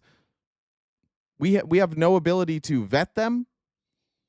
Our government is outsourcing who is a criminal and just letting disgraced police officers determine who is and isn't a criminal. This is the part where I wanted to get to. Hernandez was one of more than 200 migrants, most of them Venezuelan, that were sent to CICOT. Hernandez fled Venezuela last year because he claimed he was persecuted as a gay man, which we know happens in Venezuela. One of the protected groups that were allowed to claim asylum under U.S. law. And by the way, given protections by Donald Trump on his way out the door after his first term. He said, we got to let these Venezuelans come here because they're being persecuted. Hernandez initially tried crossing the border into the United States illegally and was intercepted by Border Patrol, and then they returned him to Mexico. He then presented himself at the San Ysidro port of entry in San Diego in August after making an appointment through a government app called CBP-1. We're going to debunk 2 things at once here now. A lot of Republicans say CBP-1, including J.D. Vance, say that if you use CBP-1, then you just get to walk in the door. Let's talk about the process. He makes an appointment through CBP-1, and now let's debunk J.D. Vance at the same time. After he makes that appointment with CBP-1, oh, motherfucker, I went backwards. Sorry. After making that appointment, he goes to the appointment, and he passed an initial credible fear interview with a federal agent, but Border Patrol questioned him about his tattoos. He was transferred to ICE custody and sent to Otay Mesa Detention Center in San Diego. There, Torres questioned Hernandez and filled out questionnaires suggesting the asylum seeker's tattoos, including a crown on either wrist next to the words "Dad" and "Mom," linked him to Tren de Aragua. Now, if you talk to the officials in Venezuela, the Venezuelan officials say there are no identifying tattoos for Tren de Aragua. We don't have gang tattoos. Tren de Aragua doesn't do that, which makes sense. Why would you put tattoos on yourself if you're trying to like low key sneak in, right? You wouldn't have specific tattoos. On one form, dated December 10th, 2024, a points-based rubric sheet titled STG Member Validation Confirmation, Hernandez was given a 5 for his tattoos. That's the highest amount of points for tattoos. None of the other categories, including intelligence information received from other agencies or group photos with other gang members, were checked. Still, he was named a suspect. Just for the tattoos. Now, they don't have any other evidence. Upon conducting a review, it was found that Hernandez has a crown on each one of his wrists. The crown has been found to be an identifier for a Tren de Aragua gang member. And again, there are no identifiers that we're aware of. The document signed, completed by Torres and confirmed by Cross. Internal DHS and FBI documents revealed that federal authorities for years have questioned the effectiveness of using tattoos to identify gang members of Tren de Aragua. The gang unit collections determined that the Chicago Bulls attire, clocks, and rose tattoos are typically related to Venezuelan culture and not a definite indicator of being a member or associate of Tren de Aragua. It's just it's just a Venezuelan culture thing. Kind of like you ever go to like L.A. It's specifically like some of the older areas of L.A. back when the Raiders were still around. You'll see Raiders gear everywhere. Everybody and it wasn't even necessarily about Raiders. Like the Raiders left, you still see Ice Cube wearing Raiders gear even though the Raiders had left. It's because it was like part of their community. It was part of their identifying, part of the way that they identify. That's not uncommon. It's not uncommon for people to use like sports apparel as ways to like show their culture. Doesn't necessarily mean gangs, right? A few weeks after being reviewed by Torres and Cross, about March 6th, Hernandez was transferred to a federal detention center in Texas. He was then flown to the Salvadoran prison. His lawyers haven't heard from him since. No evidence that this person's a criminal. Just has 2 tattoos. That's all that they ever confirmed. And they're just like, yeah, fuck it. You're going to prison. Hey, Michael Jordan embarrassed the South that bad, they consider it again. So, the prison in El Salvador has a notebook identifying tattoos affiliated with different gangs. Yeah, maybe. Is it correct? Yeah, they might send Luigi to El Salvador. We'll see about that. All right, how much time do we have? Let me read and check comments real quick. Jen, you want to do one last announcement, and then I'll finish up? Let's see. I got that one, I think. Got that one from Rich. Namashita says, another $1 for saying my name right. I don't know if I said it right that time. Jennifer, thanks for joining the dollar train as well. You here? Yeah. All right. So we've got about 30 minutes left of the show. So you look in the top left-hand corner. That's the remaining balance of our gift goals. If you guys could help us knock it out, we would appreciate it. Joe, good to see you with your cringy no shirt profile picture still. I'm glad that you haven't changed that yet. You haven't seen it? No, I've really seen it. I've seen it. You sent it to me. It's beautiful. It's great. Anyway, Venmo, Cash App, PayPal, Super Chats, all good towards knocking out the rest of that gift goal. If you want to talk to Jay, if you want to debate, how you do so is you message me on Discord. My Discord username is the same as the Venmo, and it's free. Doesn't cost you anything, so it won't cost you any money to come and prove Jay wrong. You can own this lib if you have your facts. So that's how you do that. If you haven't already subscribed to us on Twitch, please do so. You can use an Amazon Prime sub. We've got 4 different memberships on YouTube, or you can just regular sub on YouTube just so you can get notifications. We have occasional RTPs in the wild, like on Tuesdays when he's on with Admir, and Admir eats everything. What was that one character? It was like a little cartoon. It was like was it yellow, and it would like open its mouth and food would hoover in. Do you know what character I'm talking about? I don't know what you're talking about. Also find it. I'm sure other people did. It's like they would just open it. It just opened its mouth and just everything goes into its mouth. Like that's Admir. I'll find it. Anyway. Sorry, Admir. All right, so you can also check out Linktree on other Kirby. Yes, Kirby's like the character. Oh yeah. Okay. Admir's Kirby coming forward. Anyways, our Linktree, we're on all kinds of other social media platforms. We've got merchandise. Yeah, I just realized that the word 7 has even in it. That's odd. Stupid. I missed this one. Melissa said RTP gift, and I just want everybody here to know that Melissa is my favorite human being that's here, and maybe my favorite human being on earth. And I miss you, and I love you. And if you ever make it back to this great state, come see me. I need a mom hug. Melissa was my adopted mom when I moved to Arizona. One of the greatest human beings on earth. So I always love seeing your name. Thank you also for the donation. I appreciate that. All right. I did that one already. Did I do that one? Why is that pink? Did I do that one? All right, maybe I did. How long is this video? I don't remember. How much time we have? 20 minutes. We're going to go through it, and then I'll prepare this for tomorrow. This creator's name is... Son of a bitch. Does anybody know this creator's name? It's the background's white here. I've seen her. A bunch of people sent this to me. I don't know who this is. We've talked about Eric Prince before. Eric Prince is back, and Eric Prince has quietly been going around the world, creating private militaries and private prisons. Mastermind. Oops. And this is just going to give you a brief introduction of who Eric Prince is. We now know the evil mastermind behind the illegal extraditions to El Salvador. Spoiler alert, it's not Stephen Miller.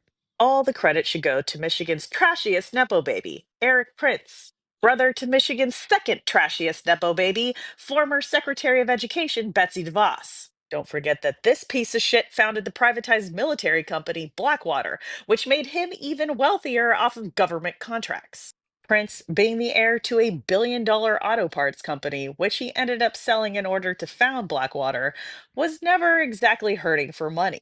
Being a former Navy SEAL, he simply saw an opportunity to grift off of government contracts. And because this country loves to reward the wealthy, Blackwater and its affiliates became the largest of the State Department's 3 private security companies. Even after Blackwater became infamous for human rights violations, it was still rewarded with hundreds of millions of dollars in government contracts. Now remember, it was Blackwater guards who murdered, I think it was Afghanistan. I think it was in Afghanistan, just murdered some innocent people, and they were found guilty. And then Trump pardoned them, of course.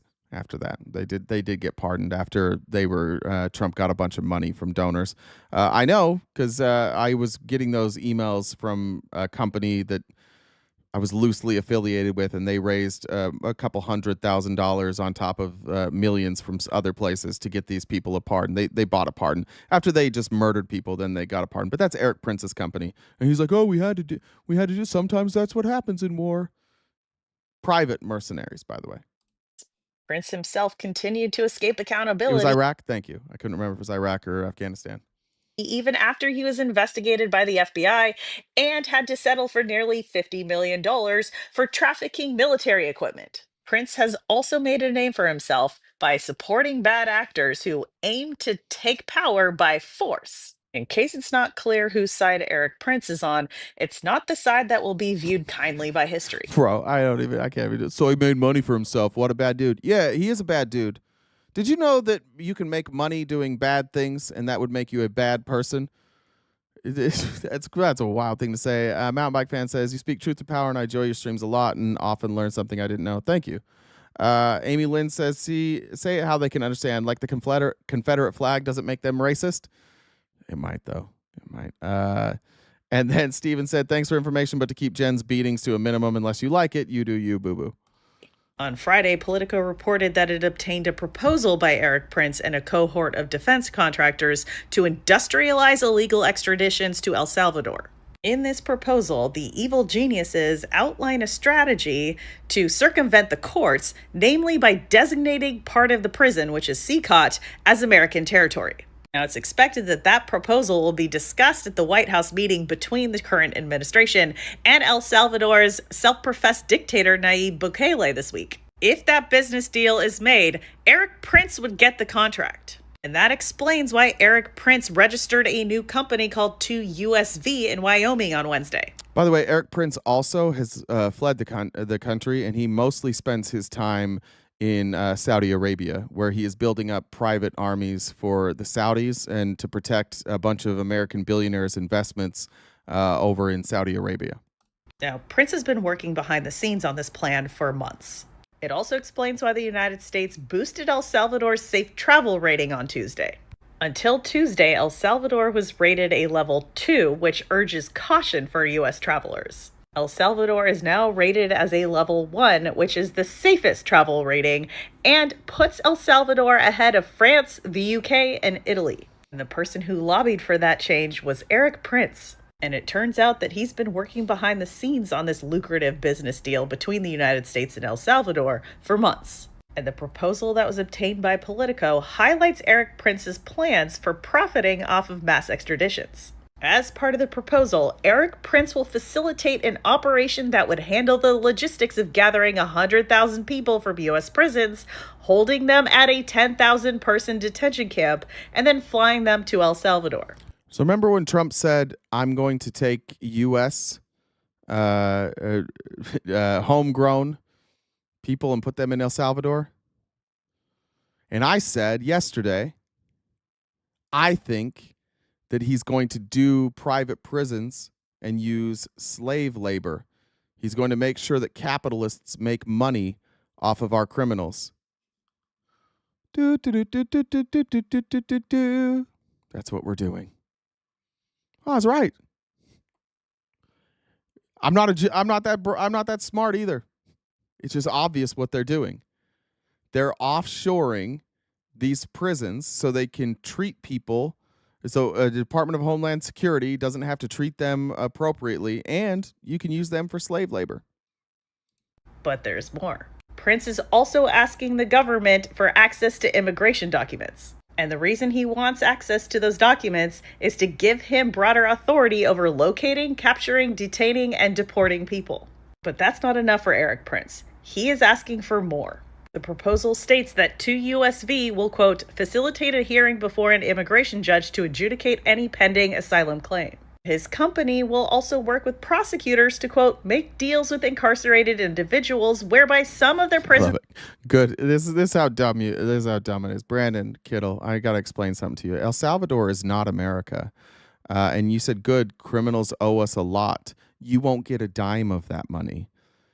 That money will take place, it will be collected in El Salvador, which means we won't get tax revenue. So unless you're a private prison contractor, the money that they owe us is going to go to somebody who's a Saudi resident. Goddamn, man, like fucking crazy. It's fucking crazy. Your knee-jerk reaction is just to defend everything. You won't get a dime from these people. We won't make money off of this. Sentence will be waived in exchange for the granting of a deportation order. What Erik Prince is essentially asking for here is a monopoly over the entire scheme.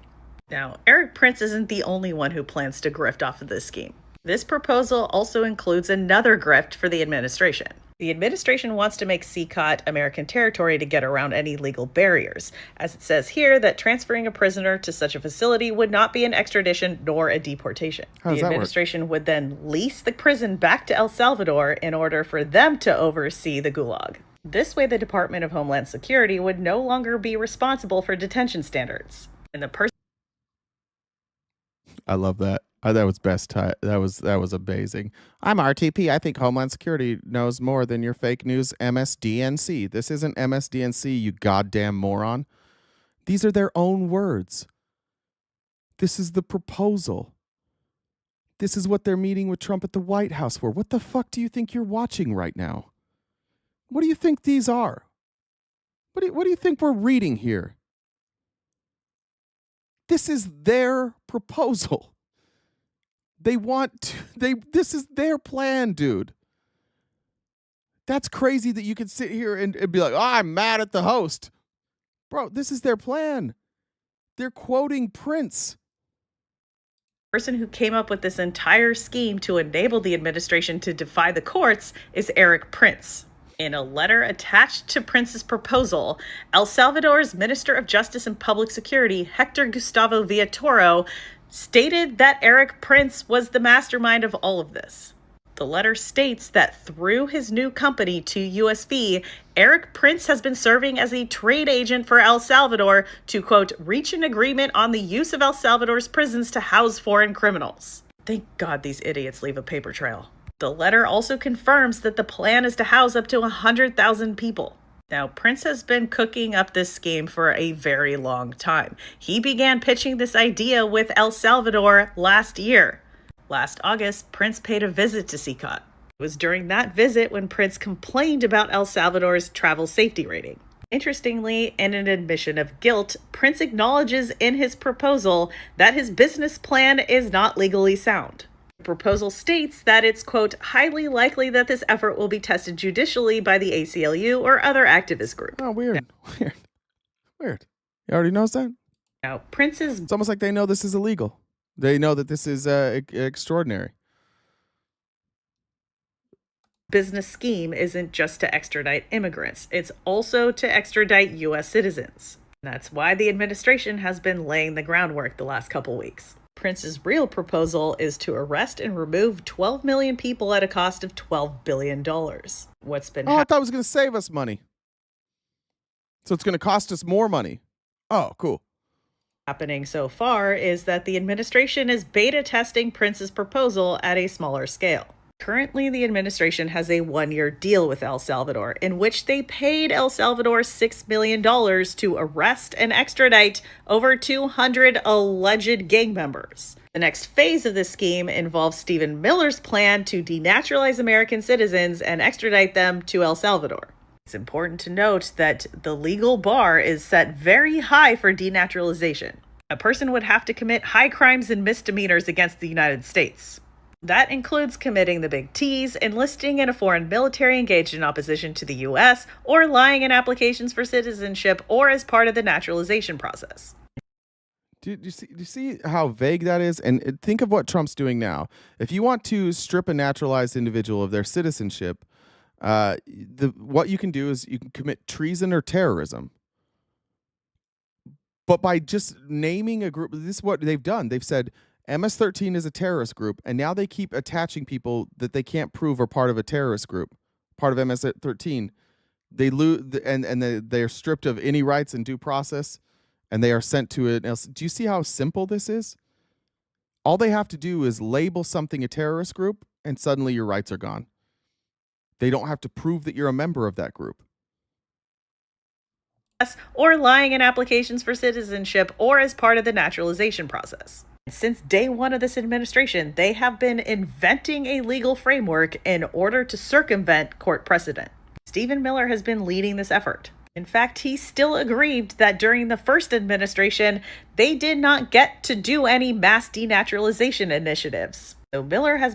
He is a white nationalist, self-avowed white nationalist. He doesn't want brown people in this country.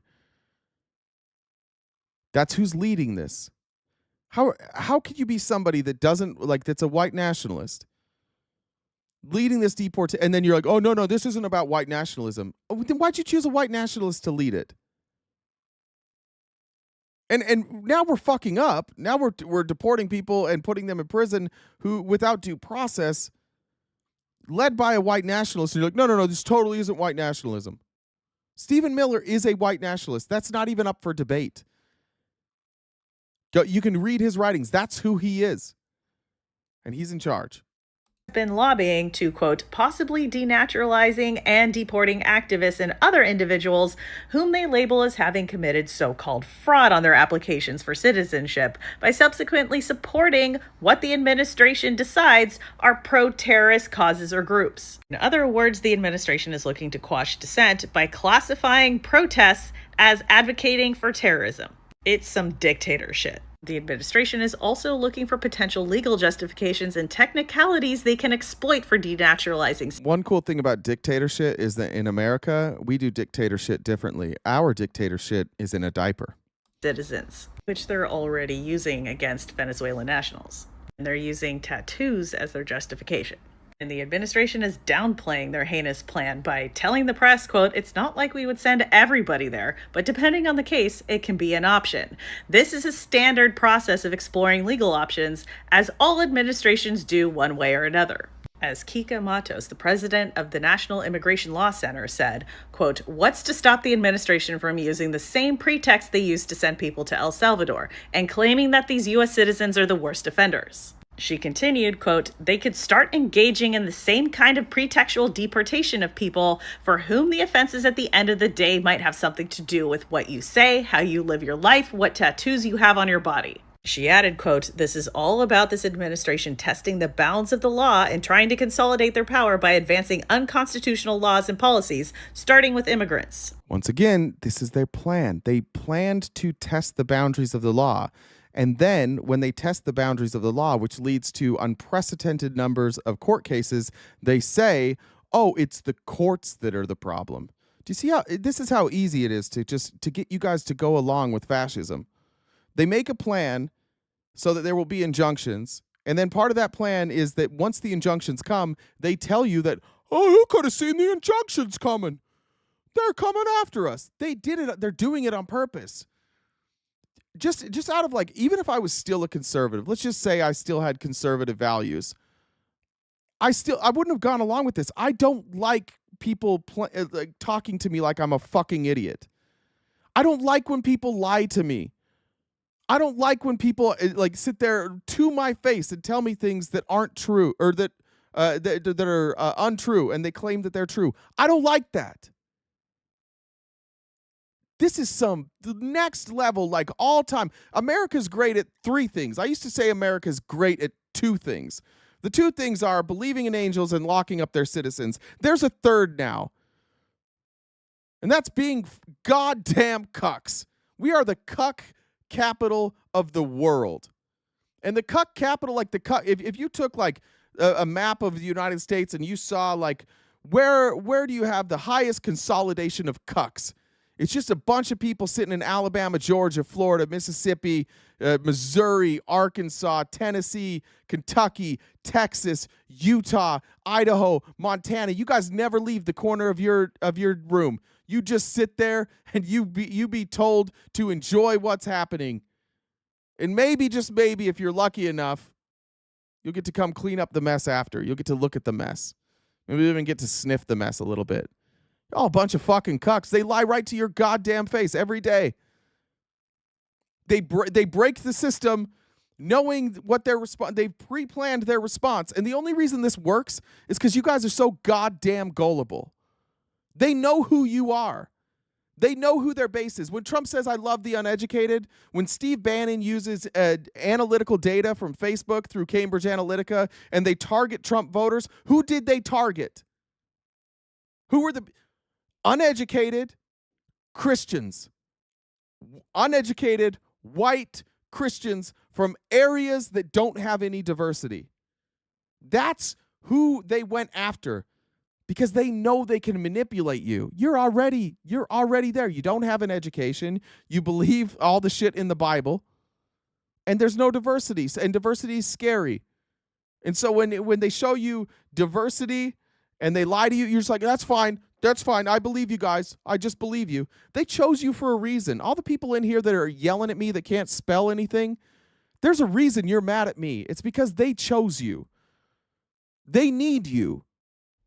And it's way easier to convince dumb people who believe in angels than it is to manipulate educated people who don't believe in God. You know how hard it is to manipulate somebody who doesn't have higher beliefs? How do you manipulate them?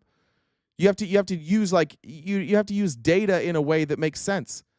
It's much harder to manipulate me than it is to manipulate you. You got to give me data. You got to make a compelling argument. This isn't compelling. This is just them knowing like, these people are so goddamn dumb. They'll believe anything we say. So we're going to set something up. They don't understand the court systems. We're going to derail all of this. We're going to flood the courts with these insane executive orders. And then when the courts take the cases, we're going to say that they're radicals. And don't worry, all these morons that voted for us will just keep going with it. And the people who are whispering in the current occupant of the White House's ear want him to use the hammer of state and executive power to do something big and truly unprecedented. One of those people is Eric Prince. Another is Mike Davis, a FedSoc member and founder of the Article 3 project. This fucking guy spends a lot of time with Steve Bannon and Charlie Kirk. When asked about the legal precedent for this initiative, Mike Davis said to hell with it. One tool that the administration already has at its disposal is the denaturalization section under the Civil Division of the Department of Justice, which was created during his first term. And I really hate to say that the Biden administration did not undo it. Doing nothing to end this section has made it a lot easier for the current administration to defy court orders. And it's also made it a hell of a lot easier for the very worst people to bend the law to their will in order to exploit vulnerable people for profit. It's bullshit like this that happens when you enable wealthy criminals. By the way, while we were doing that, I looked this up because I want to say things that are factual, and I know I just painted a lot of you Republicans with a broad stroke, but I do want to say that this is pretty. I haven't looked yet. This is a study that reveals which states are the most curious about flat Earth theory. Where's the distortions of the Earth's surface? Yeah, that's a question about Kentucky utilizes the term flat Earth. Ranked on Alaska #1. Where's the actual list? I'll have to find this. Oh, I got to go to Bet Kentucky. I don't know if I can show that. I don't know. I'll find this for tomorrow. I'm going to guess, though, that map shows a bunch of red states. Let me check comments one more time, and then we'll get out of here. Is there somebody waiting? Jen? I probably can't go late today, actually. Okay, I think I got him. Let me check Jen's real quick. I think I got him. Will you raise your hand in the chat if I missed any of your comments? If you sent a donation that I missed your comment, and I'll go look for it. No, nobody. You don't think I missed any? Oh wait, Amy just said nobody. You don't think I missed any? Amy Lynn just put so the same states heavy into grinder. Yeah, the grinder states. I That's think it. you got most. I think you got all the comments. All right. Any last words from you? Nope. All right. I'm still devastated that story about Admir wasn't true. I am too, but you know what? I'm gonna go with it anyway. I don't care if it's not true. I'm gonna lean into my inner MAGA. I'm just gonna double down and say it's Admir. Dirty Money said no one's talking about Social Security anymore. Bad news, brother. It was on the list today. We'll be talking about Social Security tomorrow. So sorry. It is hard. It is hard to talk about the same things every day because every day Trump does something fucking insane. So we have to cover new things. And I think that weirdly, you can say this about liberals. Weird that we care about the human rights more than we care about people getting money. If this was reversed, it might not be the same. If this was reversed, you would care mostly about the money. That's the difference between us and you. We will put human rights above money every time. And you guys will put money literally above everything. You put it above your own God consistently. It's really all you care about. Bree says we can raid James from the internet. I love that. So we have we have a raid set up if you're on Twitch. I think it automatically sends you. Bree's got that set up. I'll be back tomorrow morning, every weekday morning, 9:30 a.m. to 1 Pacific Standard Time, right here on Twitch, on YouTube, on Twitter, on Facebook. Someday, again, we may be on TikTok. Make sure you have notifications on. If you're not subscribed to YouTube, that's free. It's free to subscribe to YouTube. Make sure you turn on your notifications, and if we go live somewhere else and you're not on TikTok, you'll get those. I highly recommend joining the Discord. I was in the Discord the other day, and it's my fault. It's gotten a little quiet in there, but there are some great people in Discord, and I highly recommend joining there. There's a lot of resources. Anything that we cover on the show, we put in the resources in Discord, so you can go read anything we cover on the show. You can watch the videos of anything we show. That's all there for your enjoyment. But most of all, thank you guys so much for being here. Even the ones that don't like me, I appreciate you guys being here. I think the discussion needs to continue to happen. I think friction needs to continue to happen. So as much as sometimes my feelings might get hurt by these very clever insults from the MAGA crowd, I'm glad that you're here. I hope you keep showing up, keep talking that shit, and hopefully one day one of you gets the guts to come up here and have a discussion, because I would love to have that discussion. If you're afraid that it's going to be derailed, I just invite you to go to my YouTube channel, go look at the RTP in the wild, and look at the debates that we have. They're respectful. As long as you don't yell at me, I'm not going to yell at you. I would love to have these discussions. Whether you like it or not, I want to stay in America. I don't want to move. I don't want America to turn into a place that I don't recognize, and I do fear that that's where we're headed. And for that reason, I will continue to show up every day and spread this message. Means the world to me that all you guys show up and support. Thank you for the eyeballs, the likes, the shares. We'll catch you tomorrow morning. Take care of yourselves. Stay cute and cool, and have a great summer.